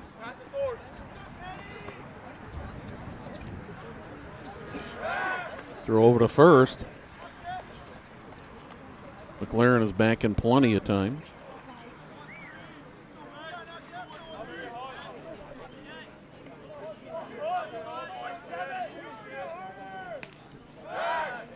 Another throw to first. Back in plenty of time once again.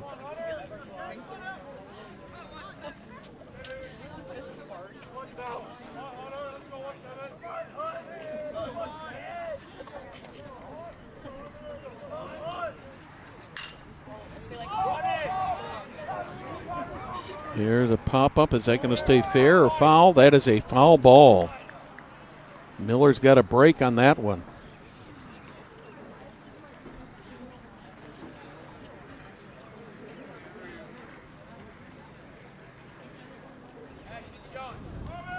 McLaren has attempted 4 or 5 stolen bases so far this season. Been successful 4 of the 5 times. He goes back to first base. 0-1 on Snow.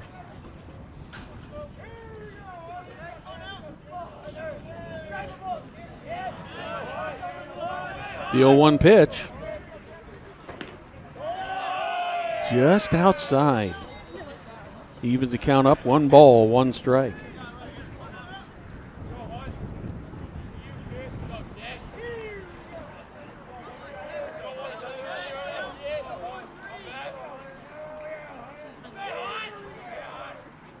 The 1-1 pitch, throw over to first. McLaren back in plenty of time.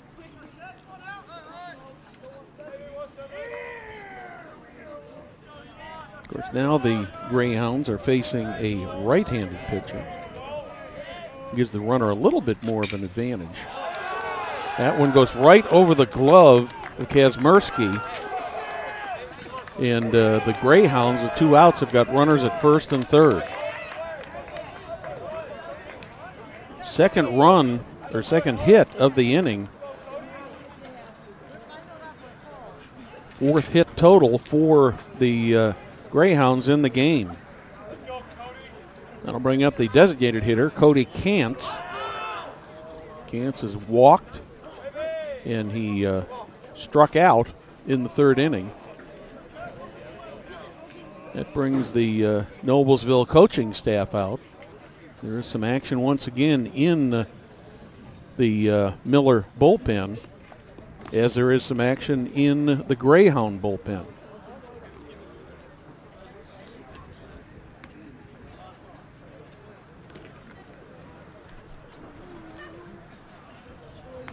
I've got to believe that part of this is also talking a defensive strategy.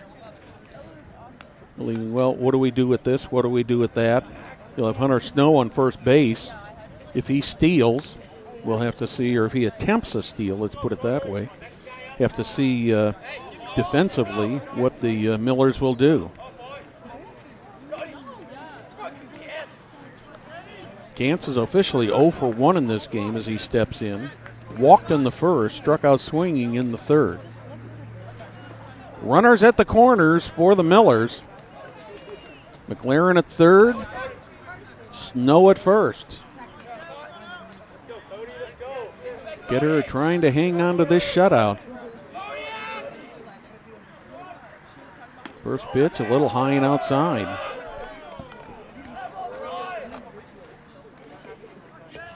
Gantz reaches. The next batter will be Griffin Wolf.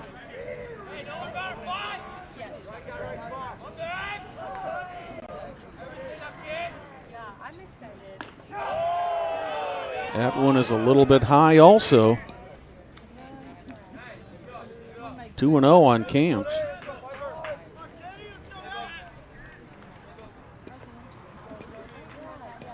Two outs, two on. Ketterer shakes off one sign, gets another. The 2-0 pitch, a throw over to third. McLaren is back in time.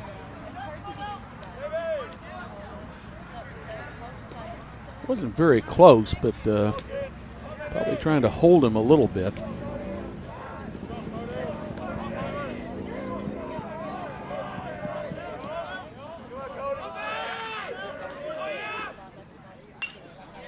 That one's fouled off to the right side.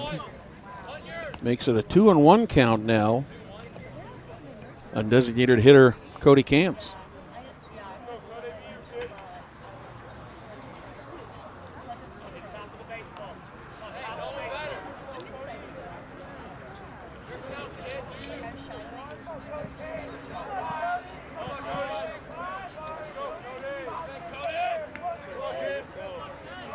Two balls and a strike.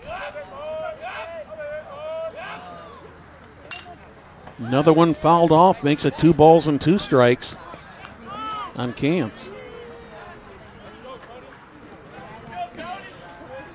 Hunter Snow's over there at first. He has not attempted a stolen base in either of the games so far this year for the Greyhounds.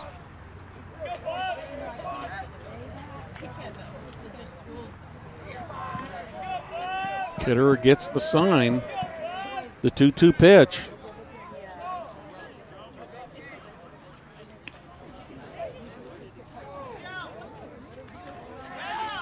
And they get Snow. Snow is out, trying to steal. So that ends the top of the 5th.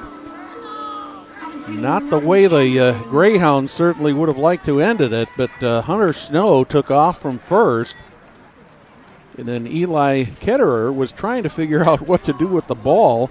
They finally sent it down to second, and they got Snow in a rundown before McLaren could get across the plate. So in the middle of the 5th for the Greyhounds, there was no runs, 2 hits, no errors, 1 left on the bases. Middle of the 5th, score remains Millers 2, Greyhounds nothing. You're watching Hamilton County Television Sports, brought to you by Logan Street Signs and Banners in Noblesville. Being part of a community is more than just living in the same place. It's sharing the same values, like honesty and compassion. For the caregivers of Community Health Network, that means always being open and upfront about how much treatment will cost, and working hard to find ways to help you cover those costs. Because when our community thrives, we all thrive. Community Health Network. Exceptional care, simply delivered. Miller Baseball on Hamilton County Television. Brought to you by Logan Street Signs and Banners in Noblesville. It's the Millers and the Greyhounds. Another classic battle between these two Hamilton County neighbors and rivals. 2-0. Millers got both of their runs in the bottom of the 2nd. Other than that, there has been no scoring in the game. Cam Haney comes back out to pitch once again. The first batter he will face will be the number 9 batter in the Noblesville order, that being center fielder Drew Neiswanger. Leading off the bottom of the 5th inning for the Millers, center fielder number 5, Drew Neiswanger.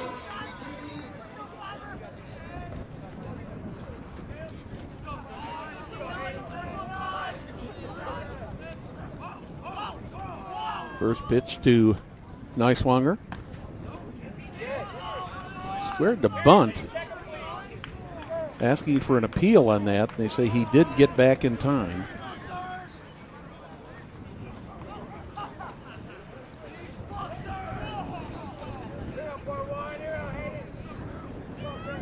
The 1-0 pitch. That one's high. Greyhounds do have activity in their bullpen. No activity right now in the Miller pen. The 2-0 pitch. Swing and a miss. Big swing there.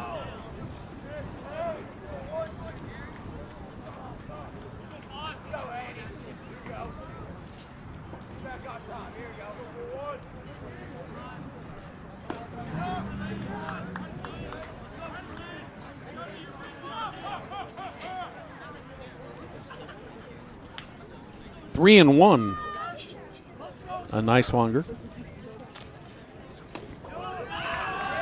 Neiswanger draws the inning starting walk.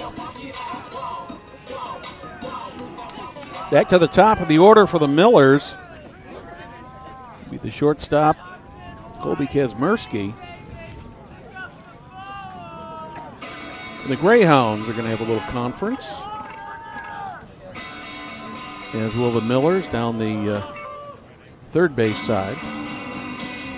As I said a little bit ago, the Greyhounds do have a pitcher warming up in the bullpen. Should I stay or should I go? If you say that you are mine, I'll be here till the end of time.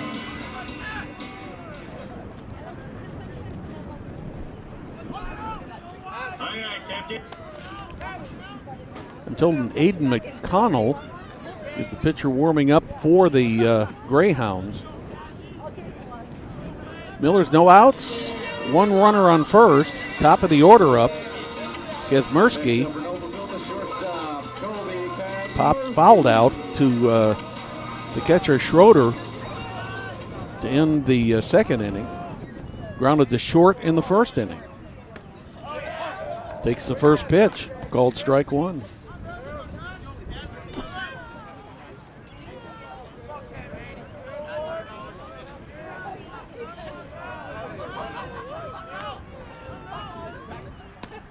Swing and a miss, strike two. He swung at an outside pitch.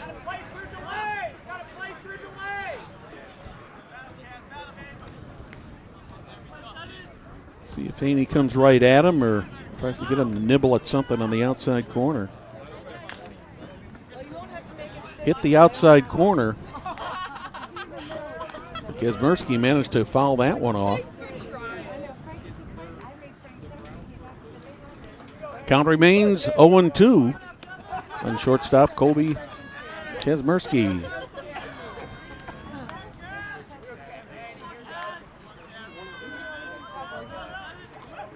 The 0-2 pitch. Hot shot to short. Stein's got it over to second for one. Back to first. A little bit wide. But they do get the lead runner.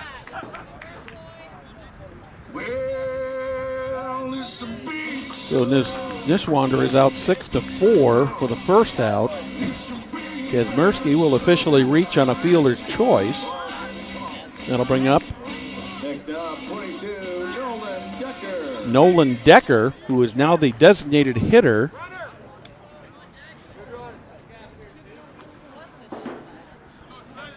We'll have to see where he's at in the field.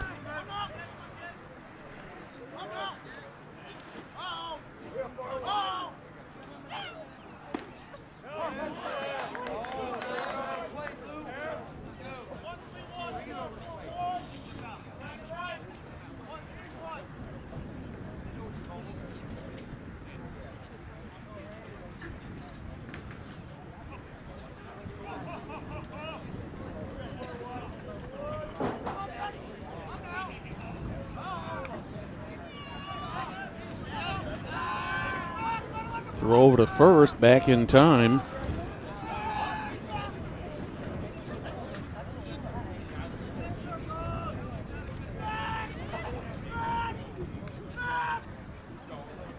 Oh, and 1 on Decker.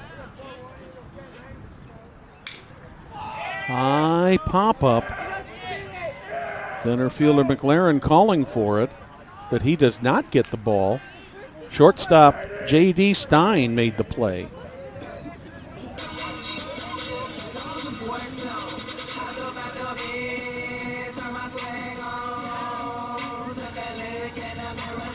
That'll bring up the left fielder, Trevor Corbett. Next up, number 10, the left fielder, Trevor Corbett. Corbett with 1 base hit and a ground out to short.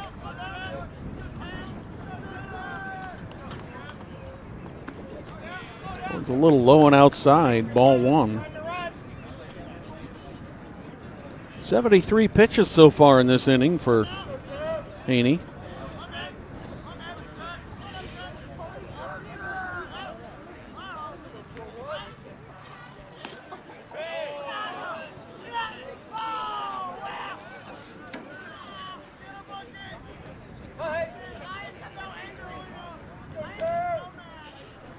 Two and 0. Throw over to first. Gets Mirsky back in plenty of time.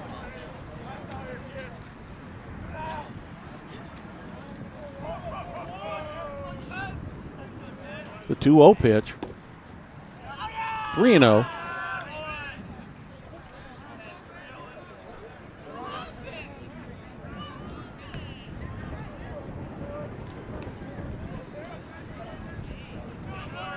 Two outs, 1 on, 3-0 one.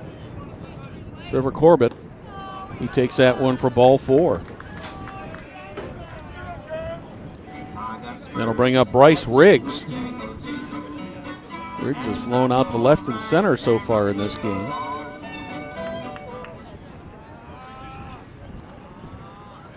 So the Millers have 2 on, 2 outs. Here in the bottom of the 5th. Now batting for the Millers, third baseman number 4, Bryce Riggs.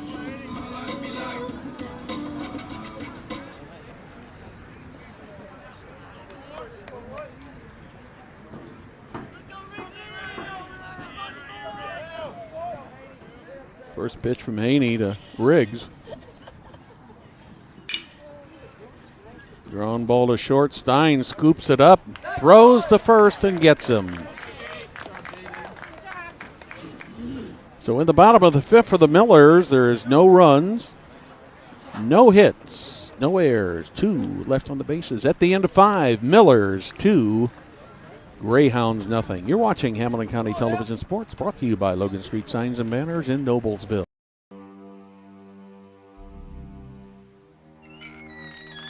Can I help you? Yeah, I'm looking for Logan Street signs and banners. You found us. But this ain't Logan Street. This is South 10th. We moved 22 years ago. Well, how come you didn't change the name? That would have just confused people. Well, actually, South 10th is Allisonville. If you're from Fishers. Well, before that it was 37A, and before that it was State Road 37. So you're telling me that Logan Street Signs and Banners isn't on Logan Street anymore. It's actually on South 10th. That's Allisonville and Fishers. And before that, it was 37A and 37? So you got that straight? Logan Street Signs and Banners conveniently not located on Logan Street, but rather South 10th Street in Noblesville. Exactly.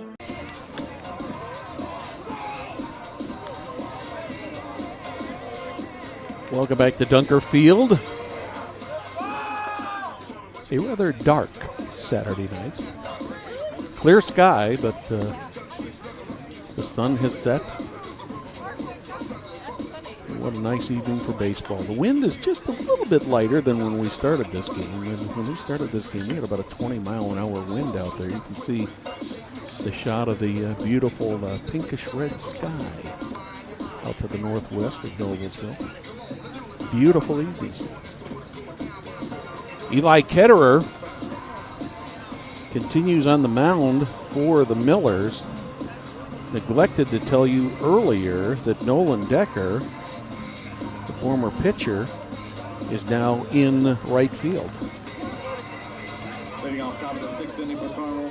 Leading off Number 5, Cody Kantz. for the Greyhounds, the number 3 batter, the designated hitter Cody Kantz. Kantz has walked and struck out.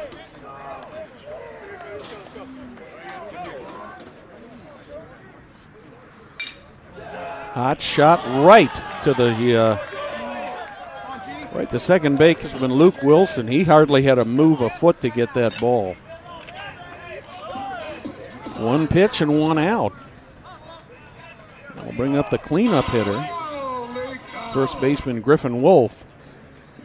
First baseman Griffin Wolf. Wilson just had to move just a few inches to his left to make that ball. Ball was hit right at him. Very hard. Well hit ball. One down. There's one that comes straight back to us. If there hadn't been a net there, I would have had a catch to make.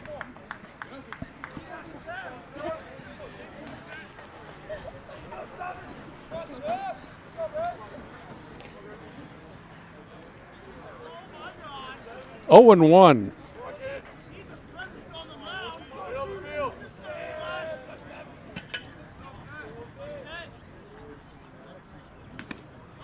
Swing and a miss. 0-2 on Griffin Wolf.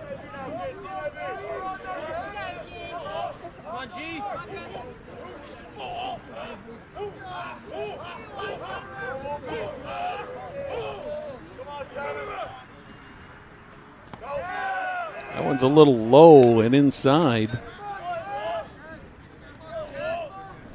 Makes it 2-1 on Wolf.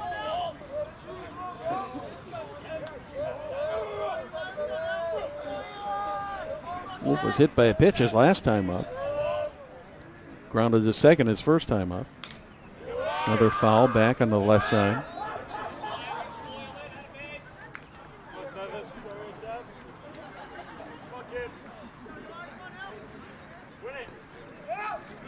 Two balls and a strike.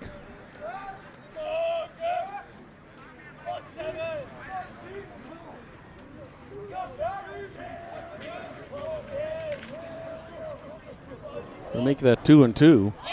That one hits him. So Wolf reaches, hit by pitch. That'll bring up the catcher, Trip Schroeder.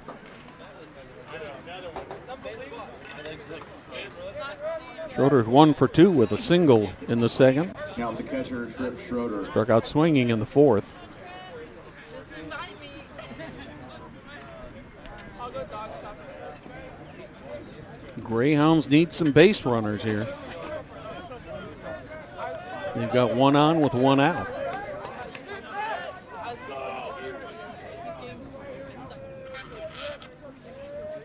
Getter's pitch. Big swing, foul ball for Schroeder.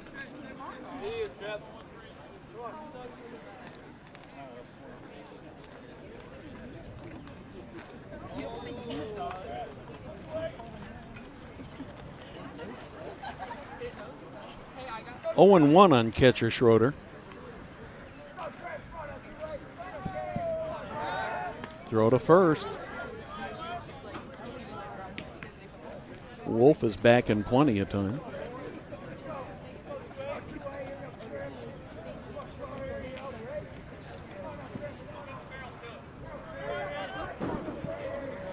Wolf does not have any stolen bases yet this season. That one misses just a little bit outside. Evens the count at 1 ball, 1 strike.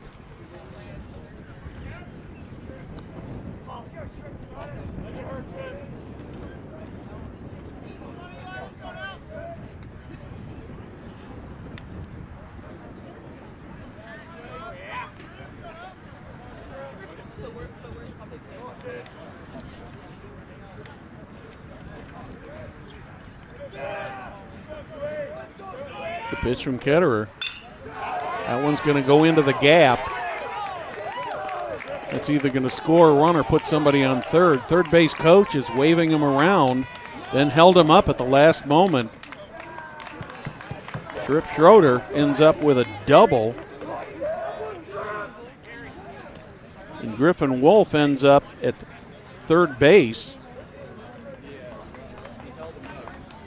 Fifth hit of the game for the Carmel Greyhounds.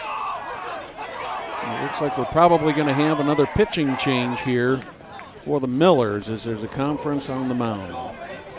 While we get ready for the pitching change, let's remind you, you're watching Hamilton County Television Sports, brought to you by Logan Street Signs and Banners in Noblesville.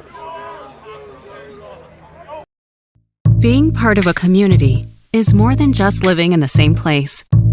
It's sharing the same values, like honesty and compassion. For the caregivers of Community Health Network, that means always being open and upfront about how much treatment will cost, and working hard to find ways to help you cover those costs. Because when our community thrives, we all thrive. Community Health Network. Exceptional care, simply delivered. New pitcher for Noblesville is number 11, Garrick Addison. Welcome back to Dunker Field. Millers make another pitching change.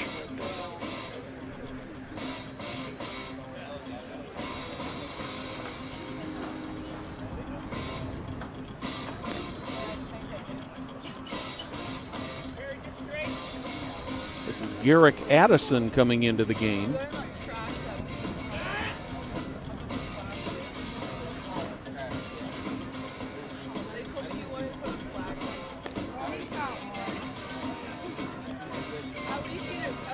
Addison is a sophomore.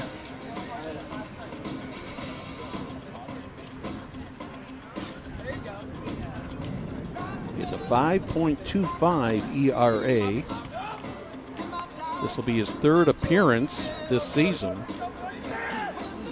Pitched 2 2/3 innings.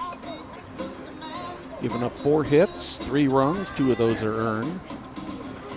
No walks and 3 strikeouts.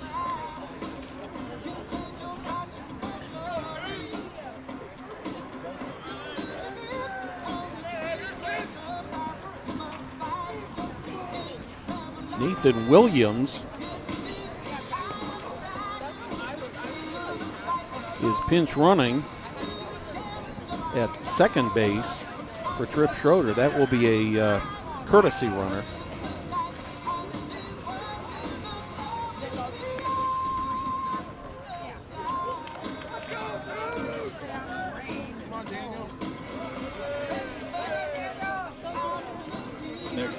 So set things as they are right now for the Greyhounds. Griffin Wolf is on third. Nathan Williams, courtesy runner for Trip Schroeder on second. Stepping up to the plate is Dan Cunningham. 1 out. Miller still with a 2-run lead.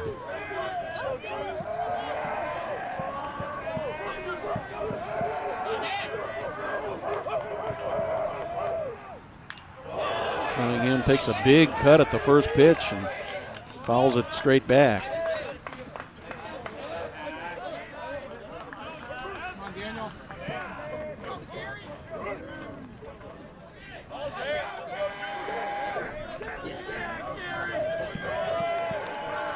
The 0-1 pitch coming to Cunningham.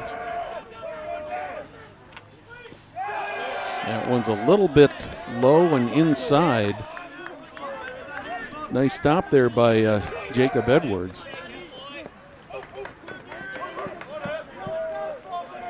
Evens the count, 1 ball, 1 strike. Cunningham has popped out to the shortstop. Blown out to right field. Outside.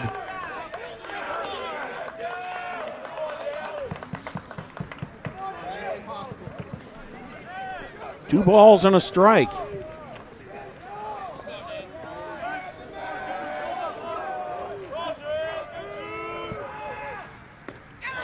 Swing and a miss, evens the count, 2 balls, 2 strikes.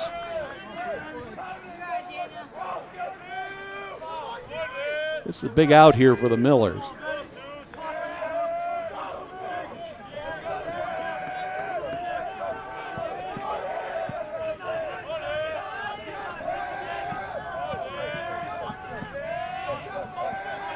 The 2-2 pitch from Addison. Swing fouled over to the left side.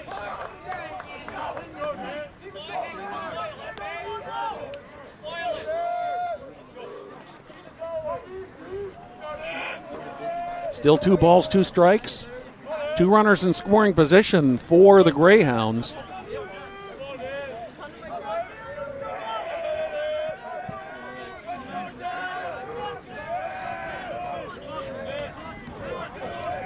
The 2-2 pitch. Swing and a miss. That ball gets away.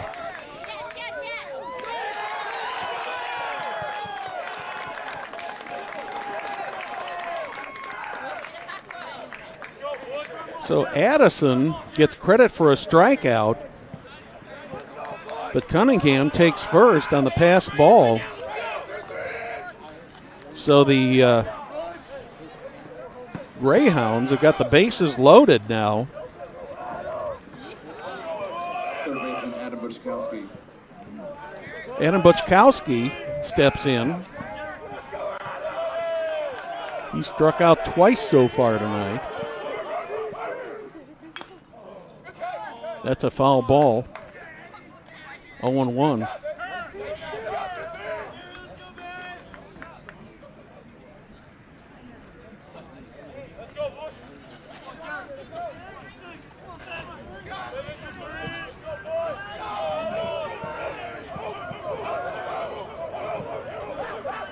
On Buczkowski.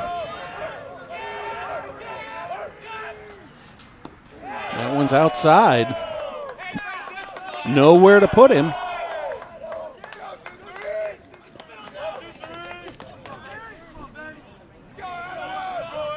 One ball, 1 strike, 1 out. The bases are loaded.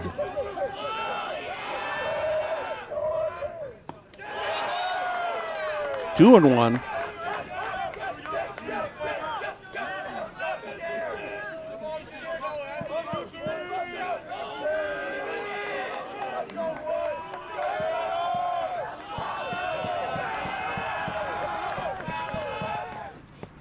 Pitch from Addison, high and outside. 3-1.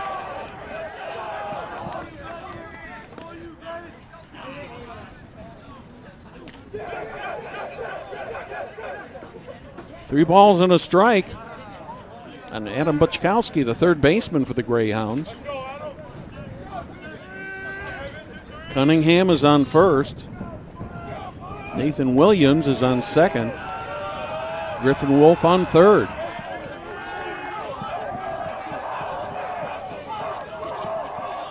Big pitch here for Addison. Ground ball. They're going to be able to get one here, they hope. Oh, they called it foul. Excuse me. I did not see the call by the umpire.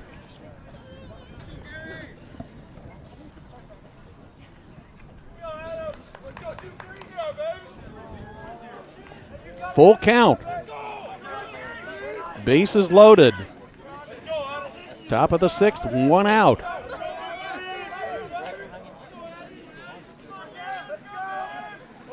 Game in the hands of Garrick Addison and Adam Buczkowski right now. Let's see if the pitcher wins or the hitter wins here. There's a shot into left field. That's going to score at least one, and the bases will remain loaded. So Adam Buczkowski comes up with a single, gets an RBI.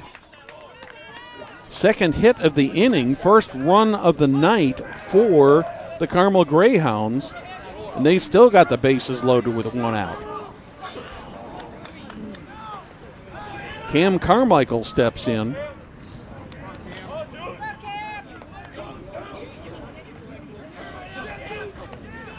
6th hit of the game for the Greyhounds.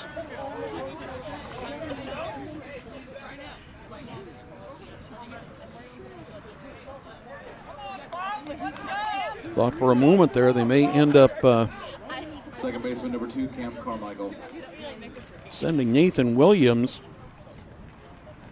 Try to send him home.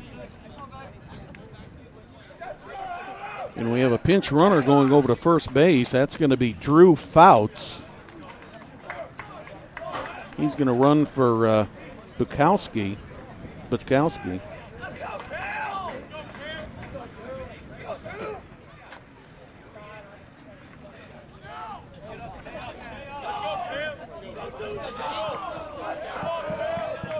Cam Carmichael steps in. Facing Garrick Addison. First pitch, he fouls that one straight back.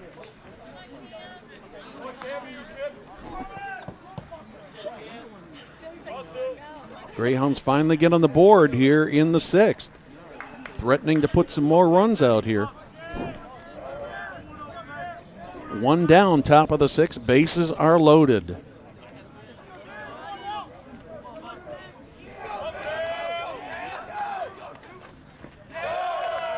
That one's outside and in the dirt. Nice stop there by Jacob Edwards.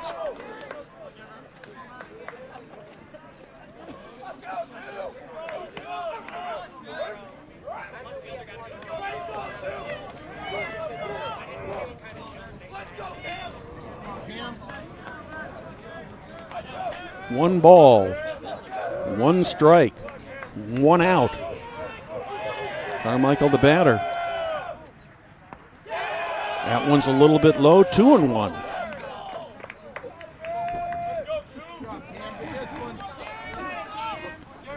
Cam Carmichael with the good eye there at the plate.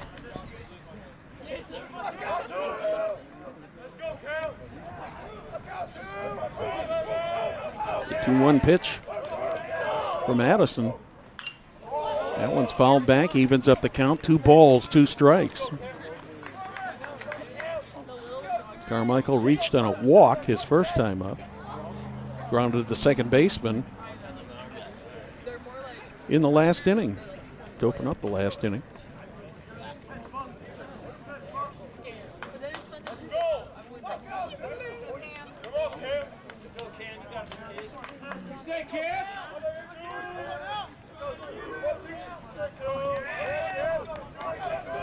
Two balls, 2 strikes. Addison gets the sign. He steps off.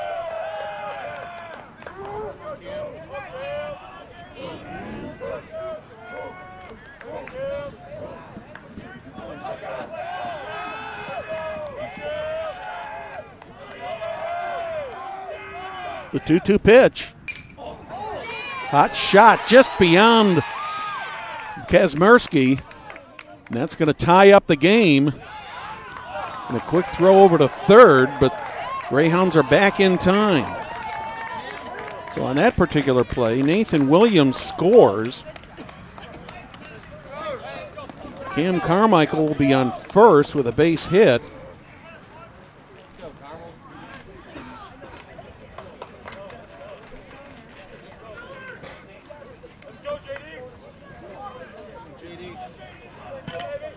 That'll bring up J.D. Stein.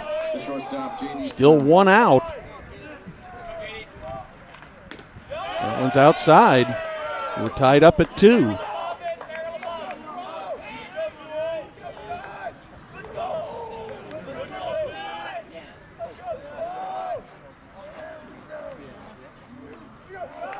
One and 0 on Stein.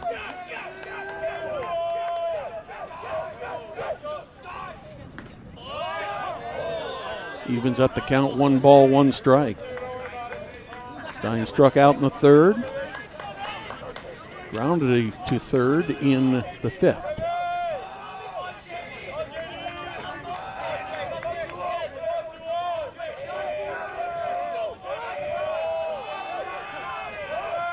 The 1-1 pitch. That one's a little bit low.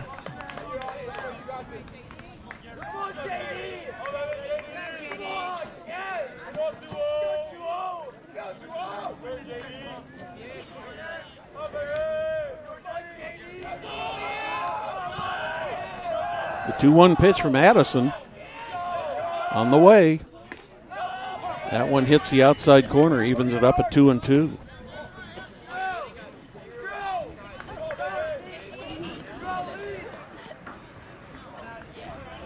Seventh batter of the inning at the plate right now.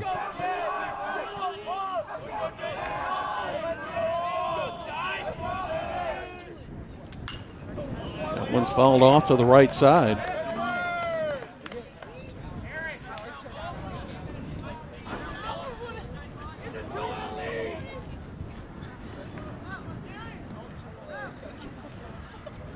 One out, 2 balls, 2 strikes. J.D. Stein at the plate.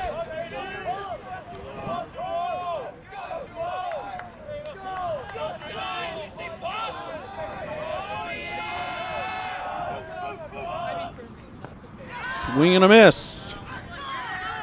That's 2 outs. So now you're back to the top of the order. Nathan McLaren coming up. He's been on base all 3 times he's batted tonight, once on a fielder's choice and 2 base hits. Batting .600 on the season, but remember this is only the 3rd game for the Greyhounds. But he's had the hot bat in both of their games so far. Swing and a foul tip. We're all tied up at 2-2. Greyhounds with 2 runs, 7 hits, 1 error. Millers with 2 runs, 4 hits, no errors.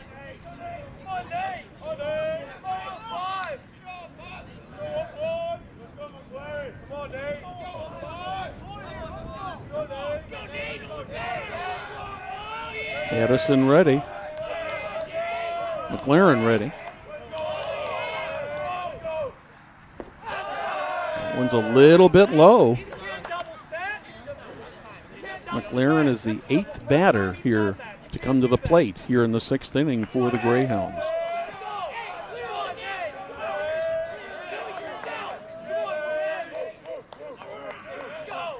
The 1-1. That one hits the outside corner. 1-2 on McLaren.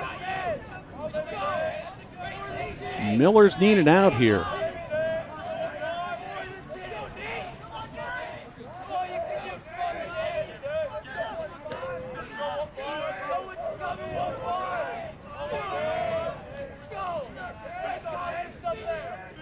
The 1-2 pitch on the way.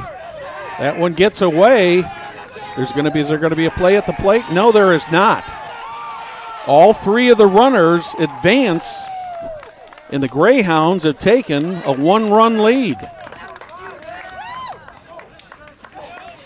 That one will be charged as a wild pitch on Garrick Addison.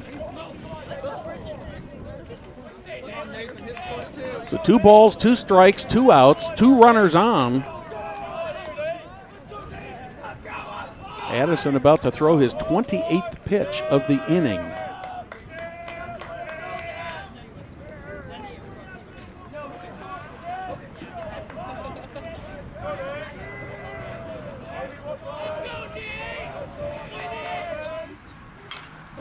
Well hit ball to left field.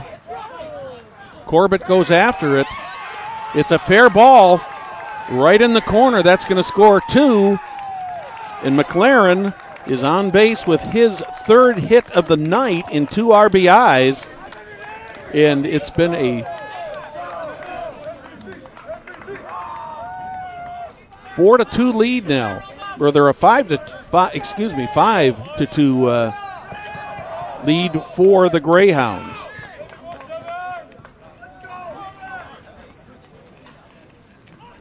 Ninth batter of the inning stepping up. This is Hunter Snow. Left fielder 17, Hunter Snow.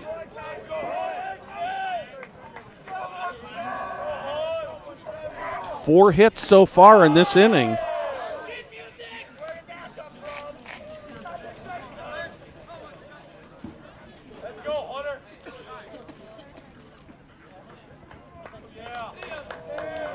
We're going to have another conference at the mound for the Millers. Been a tough inning for the Millers, giving up 5 runs on 4 hits so far. Still got a runner on second. Hunter Snow coming up to the plate. He's up there with a 1-0 count.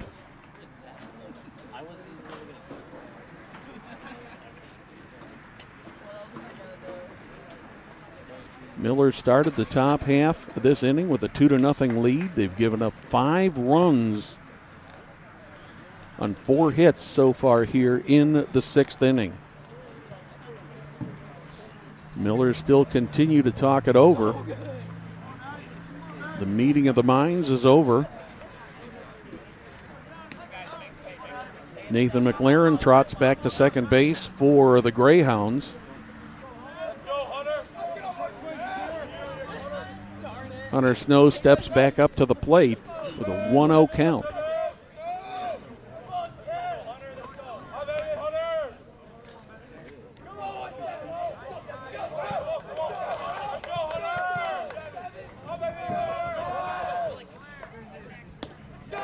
That one's inside to Snow. 2-0. The Greyhounds have batted around here in the 6th.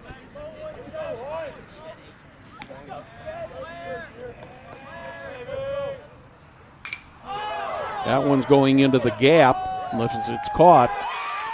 And it goes beyond the center fielder, Neiswanger. And the Millers have Millers have now given up 6 runs in this inning. Is Hunter Snow and Nathan McLaren have put back-to-back 2-base hits on the board to score the 6th run of the game. And once again, conference on the mound, and we're going to have a pitching change. You're watching Hamilton County Television Sports, brought to you by Logan Street Signs and Banners in Noblesville.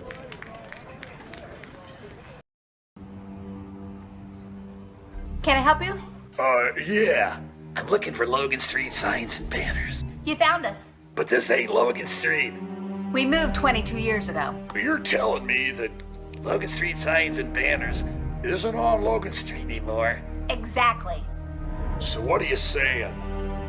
Logan Street Signs and Banners, conveniently not located on Logan Street, but on South 10th Street in Noblesville, Indiana. New pitcher for Noblesville is 15, Aiden Shoemaker. Welcome back to Dunker Field. I'm Brad Silbert, Hamilton County Television Sports. The Noblesville Millers entertaining the Carmel Greyhounds. The Greyhounds getting the best of the Millers right now. Scoring 6 runs so far here in the 9th inning. They have batted around. And for the Millers, another pitching change is coming.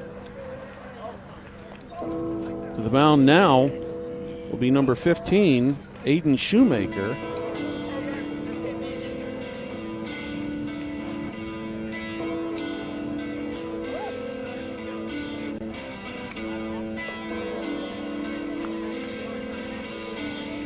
Tough 6th inning for the Millers. Shoemaker comes in. He's been in 2 games. No ERA right now. 0-0 on the season. Pitched 2.1 or 2 1/3 innings. Given up 1 hit, struck out 2. Faced 7 batters so far this season.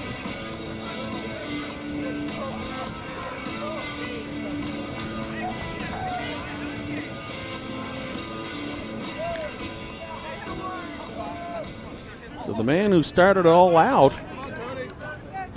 who lined out to second baseman Luke Wilson to start the inning.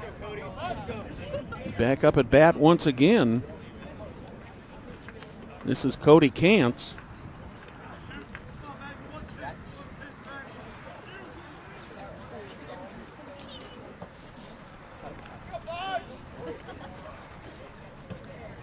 So Aiden Shoemaker gets the sign. Hunter Snow on second, getting a good lead. There's another one right up the middle. That's going to score another run. And Cody Cantz has now got his first hit of the game, got an RBI.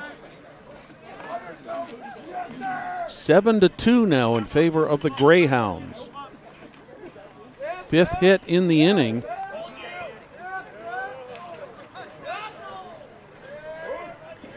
First baseman number 7, Griffin. Cantz didn't waste any time. Took that first pitch right over the head of Aiden Shoemaker, right over second base to score the run. Griffin Wolf steps up. He was hit by a pitch. He's been hit twice tonight in the game. Also grounded to second.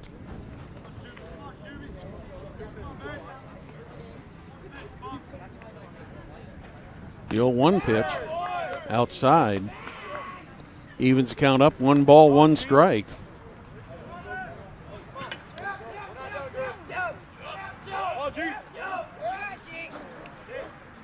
Wolf scored the first run of the inning, first run of the night for the Greyhounds earlier in this inning.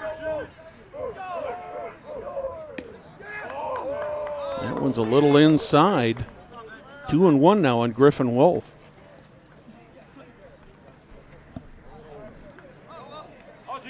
Millers need to get a big Band-Aid out here to stop this bleeding. 2-1 on Wolf.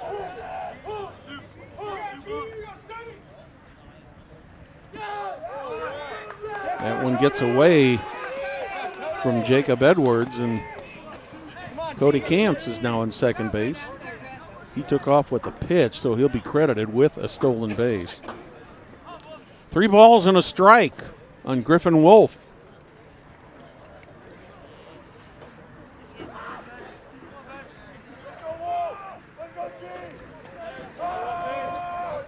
Three balls and a strike, 2 outs, 1 on. 7 runs in here in the top of the 6th. And Wolf takes a walk. That'll bring up the catcher, Trip Schroeder, for his second trip to the plate this inning. He had a 2-base hit his first time up.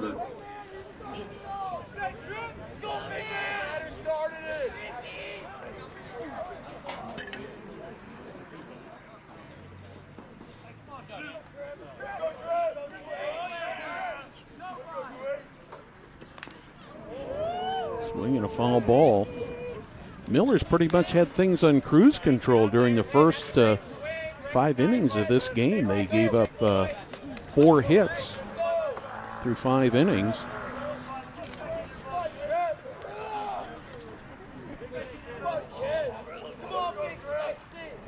Oh, 0-1 on Schroeder.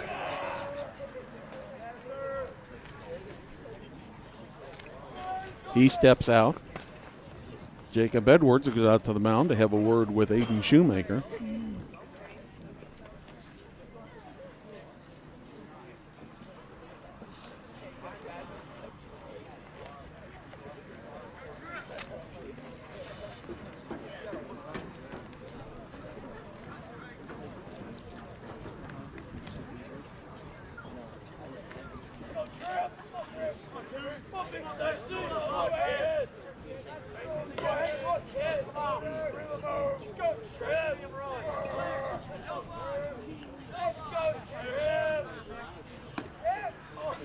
Pitch out. Nobody was going anywhere.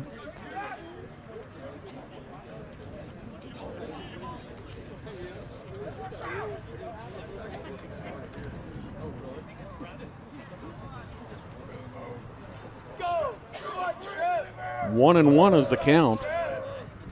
That one's high and outside.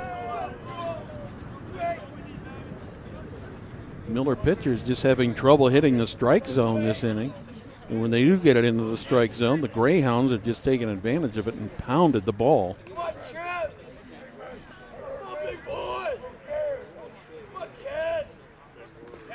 6 hits so far in this inning. Throw down to third, double steal. Ball got away.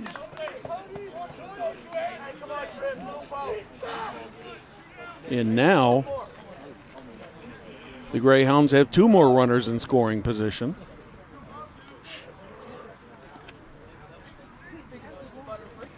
Three balls and a strike on Schroeder.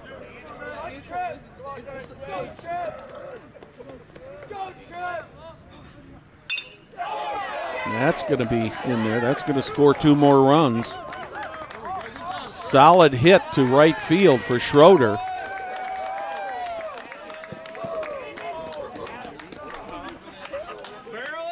That is 9 runs now that the Greyhounds have scored here in this inning.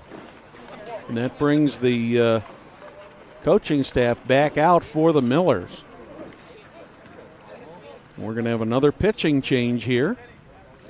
Mind you, you're watching Hamilton County Television Sports, brought to you by Logan Street Signs and Banners in Noblesville.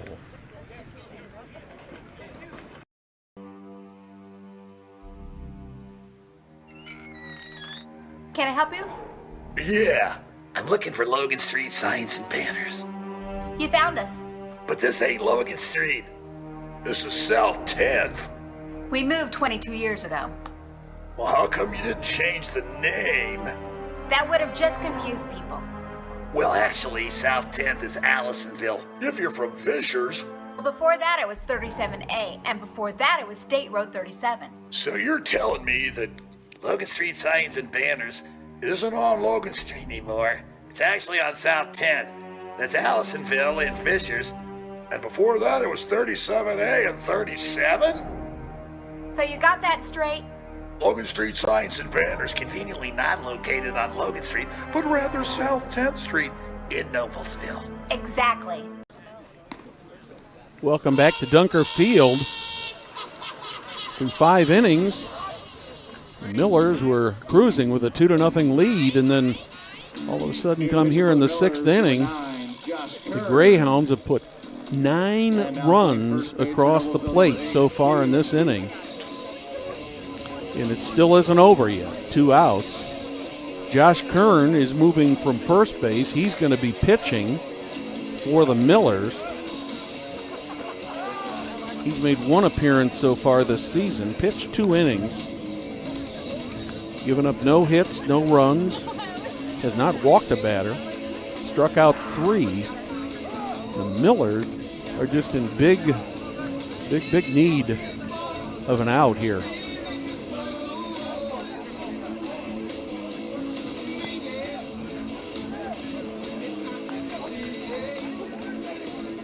We'll have to see who goes over to first base for Kearns at first.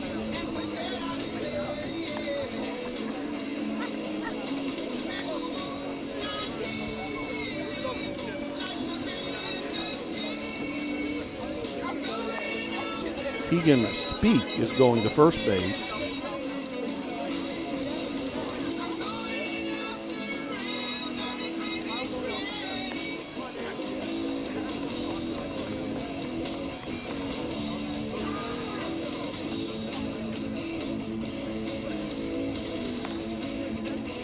That will be the defensive changes.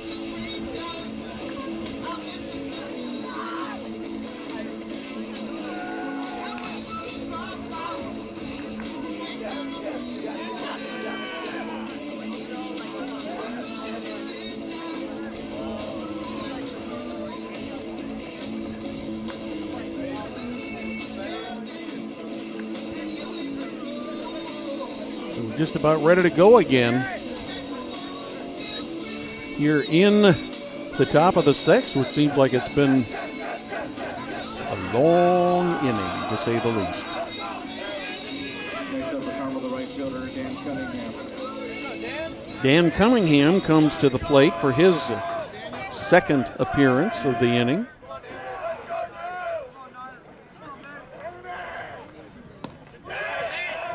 First pitch is low and inside for ball 1. Tough night out there for pitchers right now, as cold as it's getting.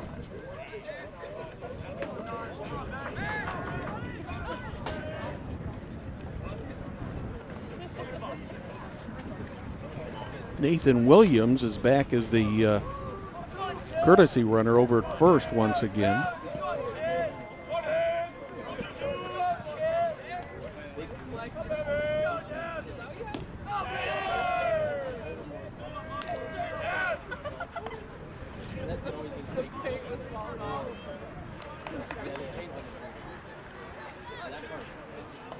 2-0.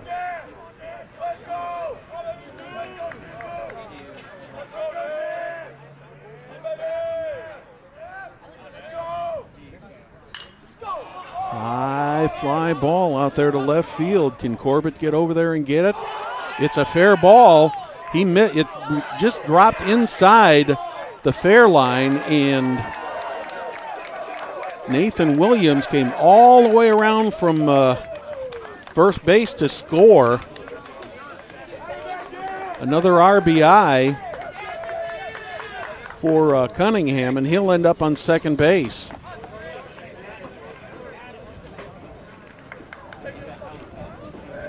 Eighth hit of the inning. 10th run scored in the inning.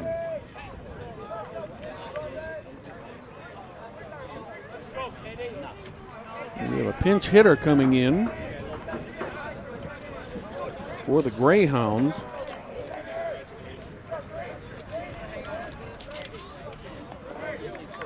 This will be Kenny Bruntlett pinch hitting.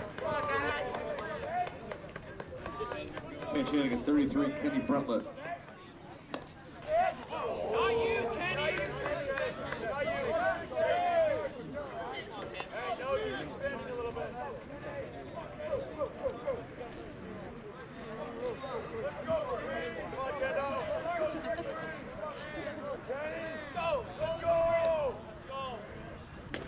Bruntlett swings, 0-2.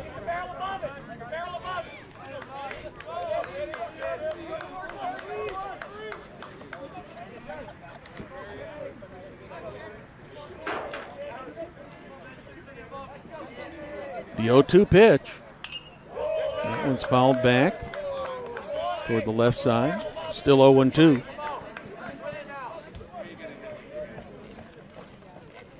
Bruntlett betting for Buczkowski.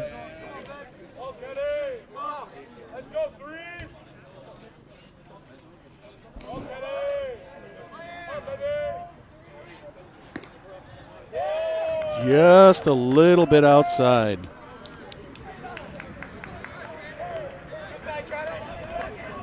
One ball, two strikes, two outs. Runner on second.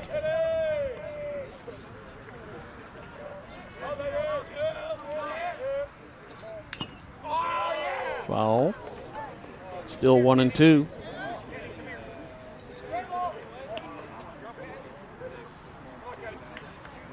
Bruntlett, the 14th Greyhound to bat in this inning. Batted around +5.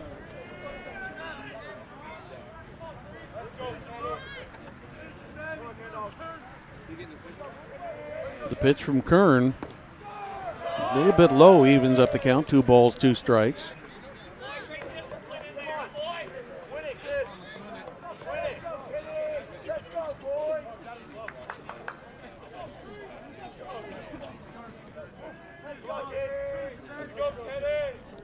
The 2-2 pitch. Swing and a miss. Well, it's finally over here in the top of the 6th. The Greyhounds score 10 runs on 8 hits. No errors. 1 man left on the bases. In the middle of the 6th, the score, Carmel Greyhounds 10, Noblesville Millers 2. You're watching Hamilton County Television Sports, brought to you by Logan Street Signs and Banners in Noblesville.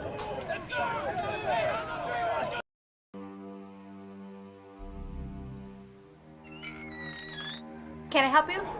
Yeah, I'm looking for Logan Street Signs and Banners. You found us. But this ain't Logan Street. This is South 10th. We moved 22 years ago. Well, how come you didn't change the name? That would have just confused people. Well, actually, South 10th is Allisonville, if you're from Fishers. Well, before that it was 37A, and before that it was State Road 37. So you're telling me that Logan Street Signs and Banners isn't on Logan Street anymore? It's actually on South 10th. That's Allisonville and Fishers. And before that it was 37A and 37? So you got that straight? Logan Street Signs and Banners conveniently not located on Logan Street, but rather South 10th Street in Noblesville. Exactly. The sixth inning is 21, Aiden McConnell. Welcome back to Dunker Field. I'm Brad Silbert. After what would seem like I was thinking of the Nightmare on Elm Street, but maybe we'll call it the Nightmare on State Road 32, as the Carmel Greyhounds busted this one wide open, not only taking the lead, but scoring 10 runs in the top of the sixth. Millers have got their work cut out for them now. And the Greyhounds are switching pitchers. Aiden McConnell comes in.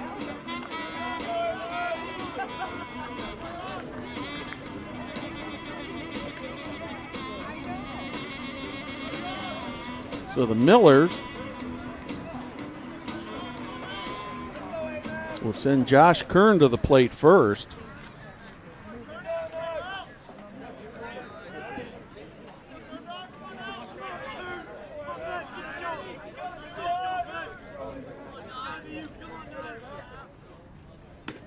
This will be McConnell's first pitch of the season. He has yet to pitch in a game.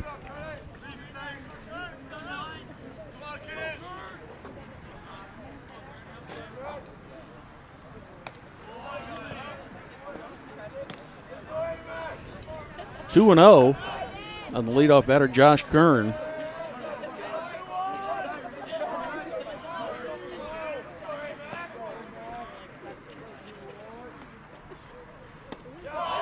That one hits the strike zone in the lower inside corner.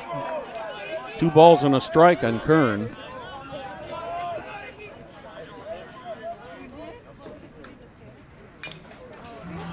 Ground ball just foul.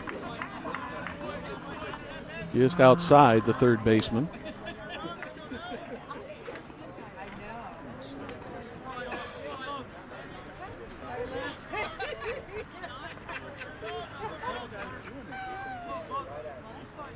The 2-2 pitch.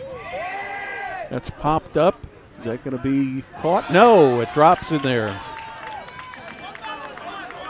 Outfielders didn't have time to get there for it, and Cam Carmichael just could not get back in time, so Josh Kern leads off the bottom of the sixth with a base hit for the Millers. Only their 5th hit of the game. Connor Bloss steps in. Been hit by a pitch and reached on a single.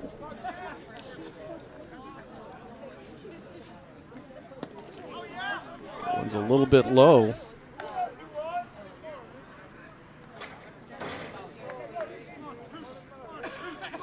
One and 0 on Bloss.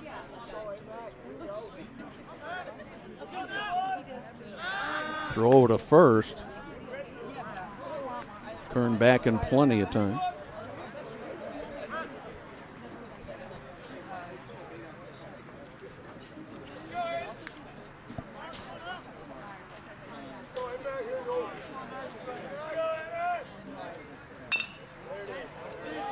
Possible 4-6-3 double play. And it looks like now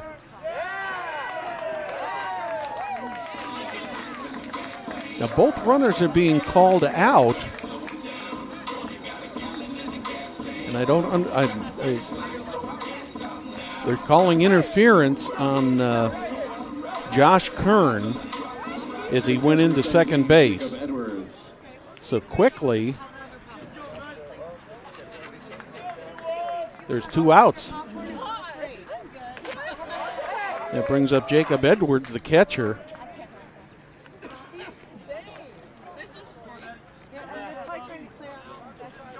The initial call by the first base umpire was safe, that the first baseman would have been drawn off of the bag.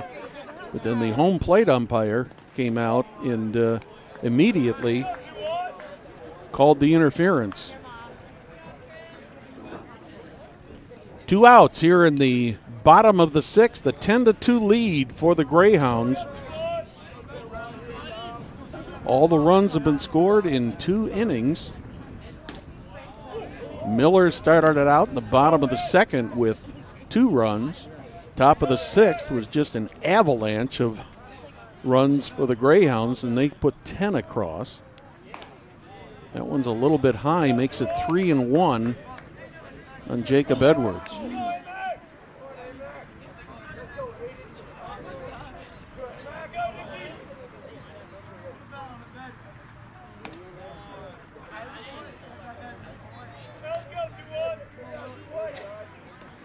So Edwards reaches on a balk on the walk.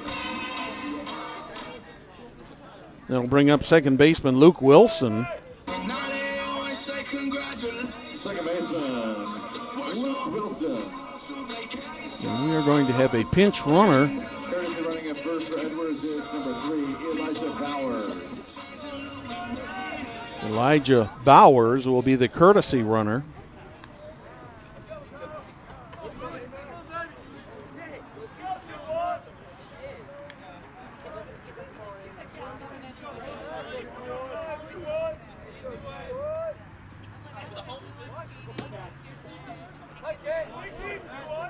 First pitch to Wilson is low and outside.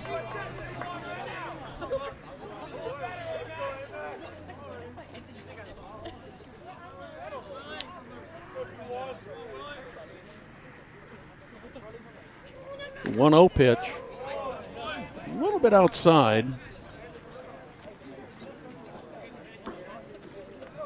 2-0.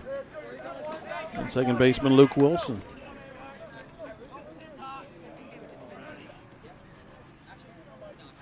The 2-0 pitch way outside. Throw down to first. Griffin Wolf made a nice stop on that. He had a leap for that ball. Otherwise, that thing would have been all the way out in right field. 3-0 on Luke Wilson.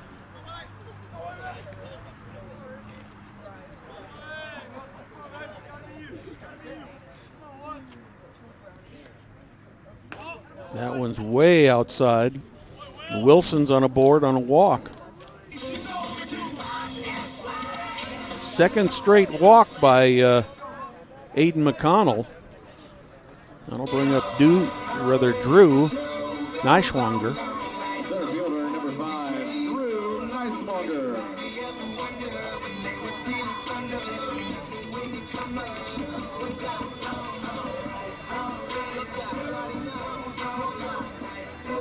Neischwanger has been on base, courtesy walks twice, once in the second inning, once in the fifth.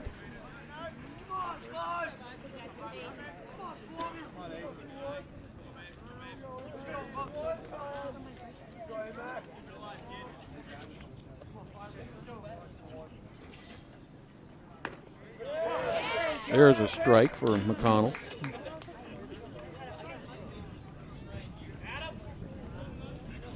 Oh and 1. Neischwander.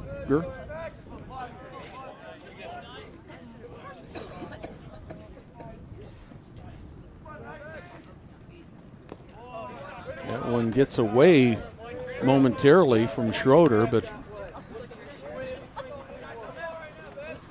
Elijah Bauer at first base for the Millers, not able to advance.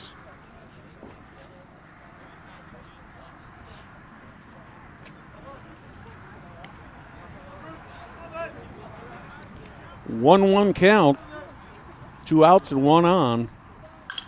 High pop up. Will it be playable? Right at the foul line. The ball is caught by Adam Buchkowski for the 3rd out of the inning. So in the bottom of the 6th for the Millers, no runs, 1 hit, no errors, 1 left on the bases. At the end of 6, Greyhounds 10, Millers 2. You're watching Hamilton County Television Sports, brought to you by Logan Street Signs and Banners in Noblesville. Being part of a community is more than just living in the same place. It's sharing the same values, like honesty and compassion. For the caregivers of Community Health Network, that means always being open and upfront about how much treatment will cost, and working hard to find ways to help you cover those costs. Because when our community thrives, we all thrive. Community Health Network. Exceptional care, simply delivered.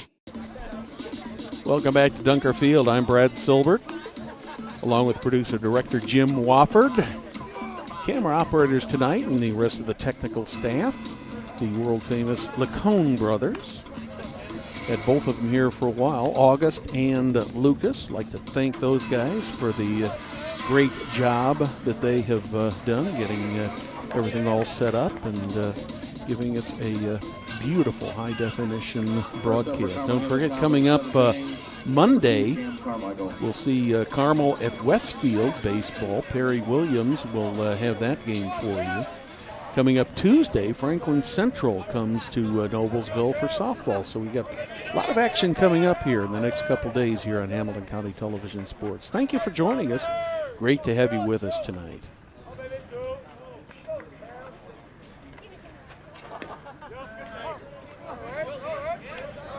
This is Cam Carmichael leading off the top of the 7th for the Greyhounds. Greyhounds with an 8-run lead. Courtesy a 10-run 6th inning. A ball and a strike on Carmichael.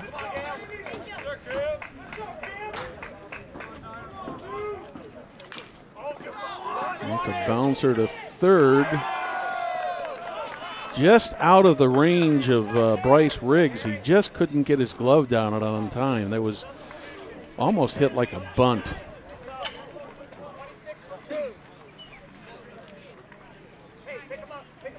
So Cam Carmichael will reach. Next up, number 20, J.D. Stein. I think they're probably going to give him a hit on that.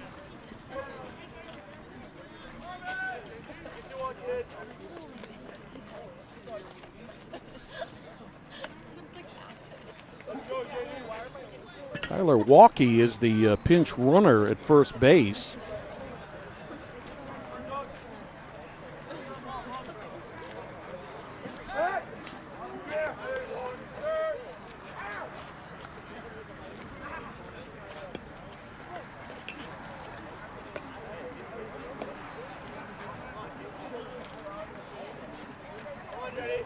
Throw over to first. Close play, but Tyler Walkie, the pinch runner, gets back in time. One on, no outs here, top of the 7th. High and inside, ball 1. Fourth time J.D. Stein has been up at the plate tonight. Struck out twice, grounded to third. Another throw over to first. Got him. And don't think it hasn't been a little slice of heaven.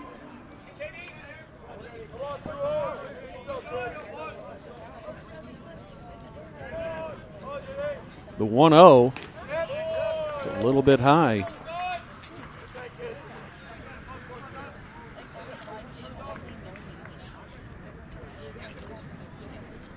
You know, I see that they have ruled Carmichael change that hit to an error. First error of the night for the Millers. That'll be officially an E5.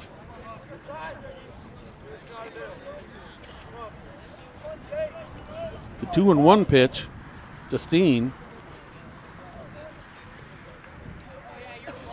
Kern steps off.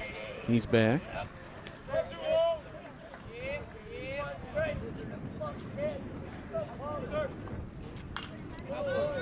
Swings, fouls back to the right side. Evens up the count. 2 balls, 2 strikes.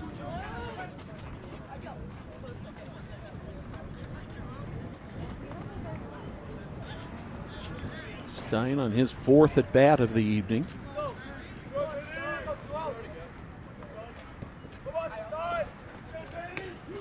That one's over the outside corner of the plate for a called strike 3. Back to the top of the order for the Greyhounds. Nathan McLaren steps in. He's been on base, scored once. 3 for 4 in the game. Reached on a fielder's choice in the third inning.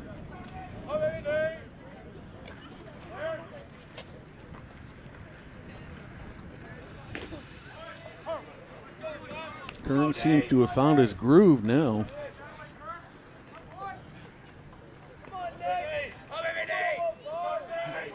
Oh, 1 on McLaren.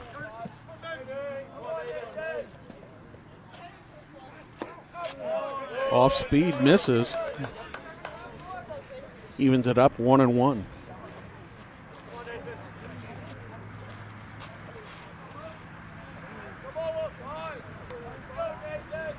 The 1-1 pitch. That's going to be foul.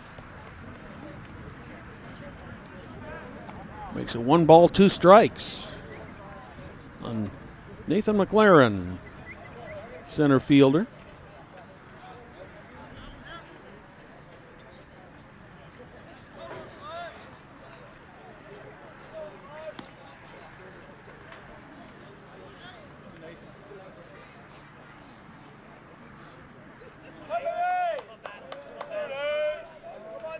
One ball, 2 strikes. McLaren is ready. Kern is ready. Here's the pitch. Another one fouled off to the right side, right over the Greyhound dugout.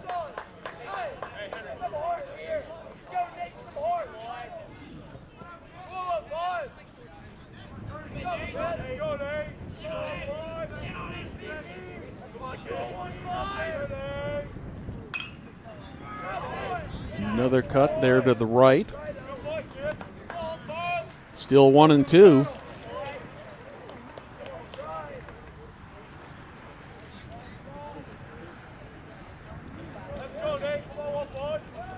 Millers have the top of the order coming up in the bottom of the 7th.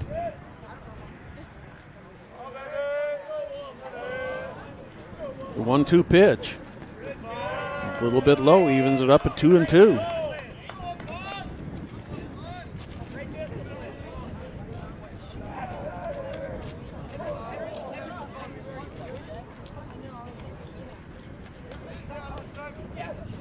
McLaren steps back into the batter's box.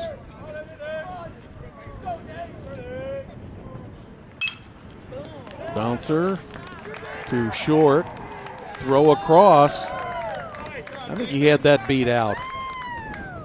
It was way to deep short. Kazmersky made a play on the ball, but they're going to give McLaren a hit on that. The 13th hit of the night for the Greyhounds. That'll bring up Hunter Snow.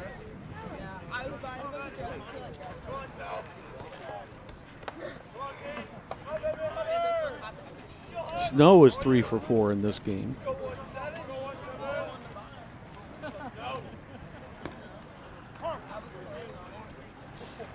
Strike called.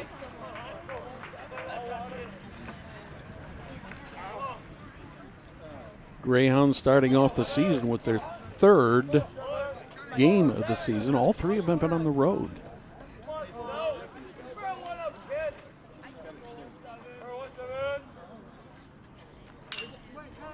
Pop up. Third baseman Riggs is there. He's got it.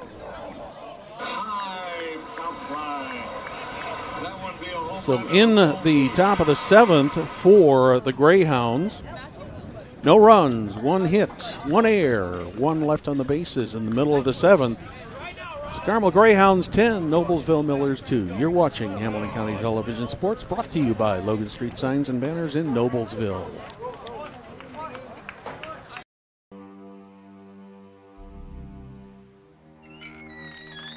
Can I help you? Yeah, I'm looking for Logan Street signs and banners. You found us. But this ain't Logan Street. This is South 10th. We moved 22 years ago. Well, how come you didn't change the name? That would have just confused people. Well, actually, South 10th is Allisonville, if you're from Fishers. Well, before that it was 37A, and before that it was State Road 37. So you're telling me that Logan Street Signs and Banners isn't on Logan Street anymore. It's actually on South 10th. That's Allisonville and Fishers. And before that, it was 37A and 37? So you got that straight? Logan Street signs and banners conveniently not located on Logan Street, but rather South 10th Street in Noblesville. Exactly. Welcome back to Dunker Field. It's the Carmel Greyhounds 10, Noblesville Millers 2. Pitching change here in the bottom of the 7th for the Greyhounds. Number 12, James Ross, is now on the mound. The Millers bringing the top of their order to the plate. Taking off the bottom of the 7th inning for Noblesville, shortstop number 7, Colby Kazmersky.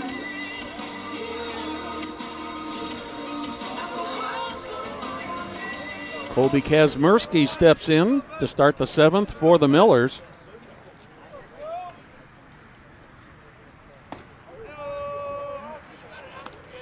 Bounced out to short, flew out to a foul ball to the catcher and reached on a fielder's choice in the 5th.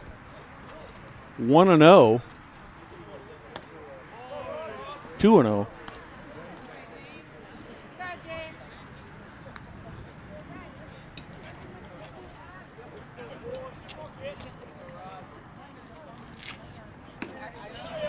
That one hits the outside corner. 2 balls and 1 strike.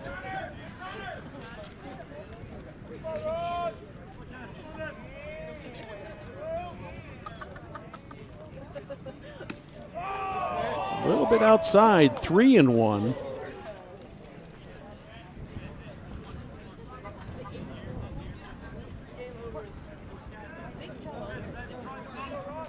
The 3-1 pitch.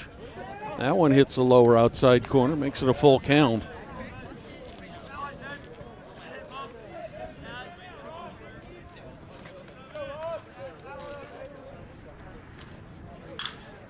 There's a hot shot right between third and second.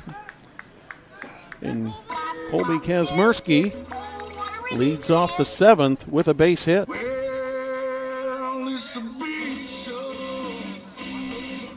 Sixth hit of the game for the Millers. Nolan Decker steps up to the plate. Starting pitcher in this game.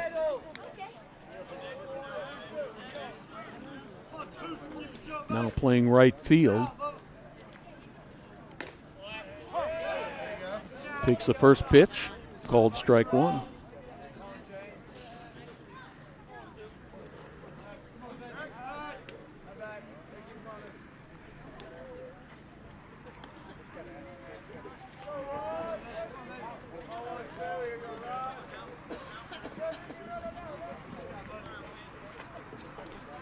The 0-1 pitch coming to Decker.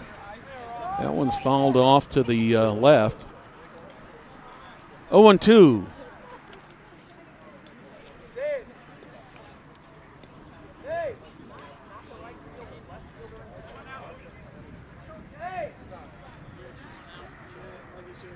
Kazmersky on first.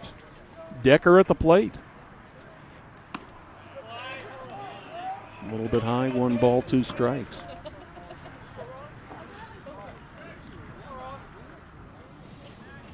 Decker's 0 for 3 so far in the game tonight.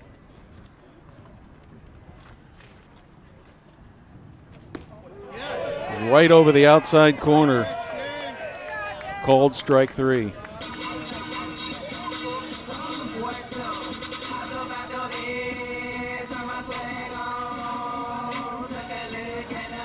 off the Miller, the pitch hitter number 3, Elijah Bowers. Elijah Bowers steps in.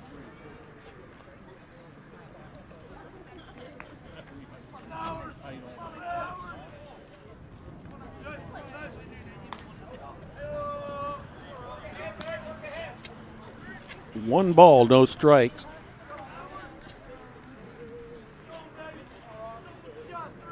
One down, one on. 1-0 on Bowers. Now 1-2.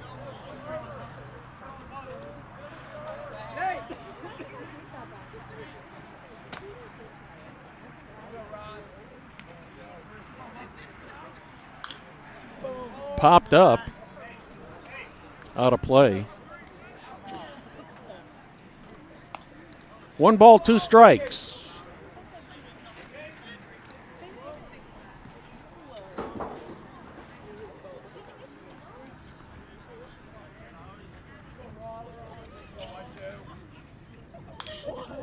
That one's going to go out of play on the right side.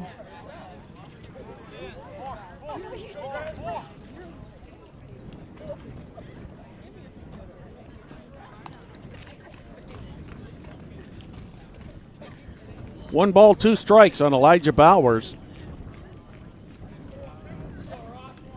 Kazmersky, the runner on first.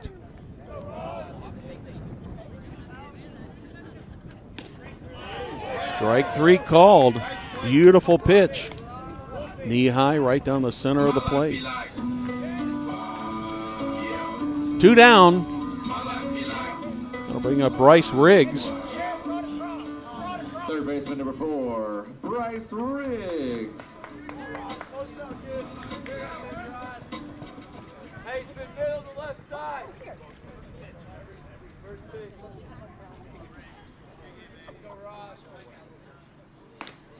First pitch to Riggs is just a little bit high. 1-0.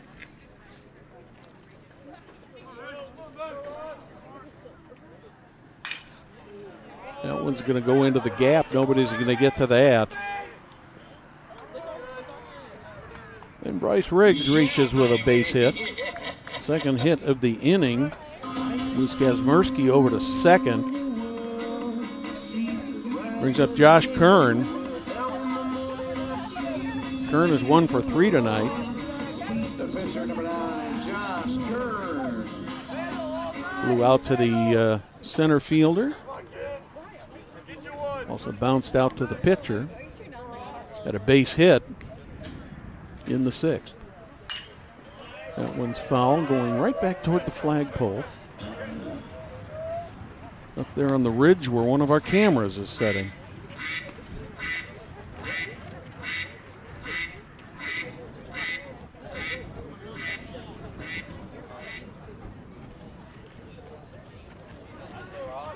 Two down, 0-1.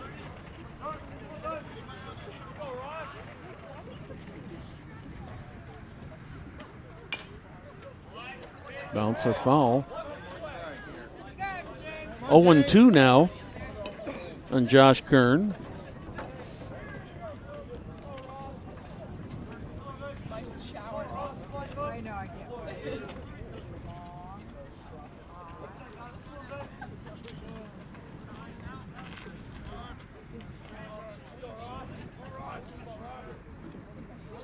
The 0-2, swing and a miss. This one is over. So the Millers had it going pretty well through the first 5 innings. Then the 6th inning, they took a 2-1 or 2-0 lead into the top of the 6th, but the Greyhounds exploded for 10 runs there in the 6th inning.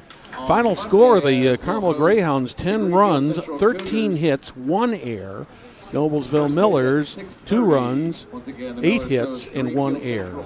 We'd like to thank you for watching tonight's broadcast of IHSAA Baseball on Hamilton County Television, presented by Logan Street Signs and Banners in Noblesville.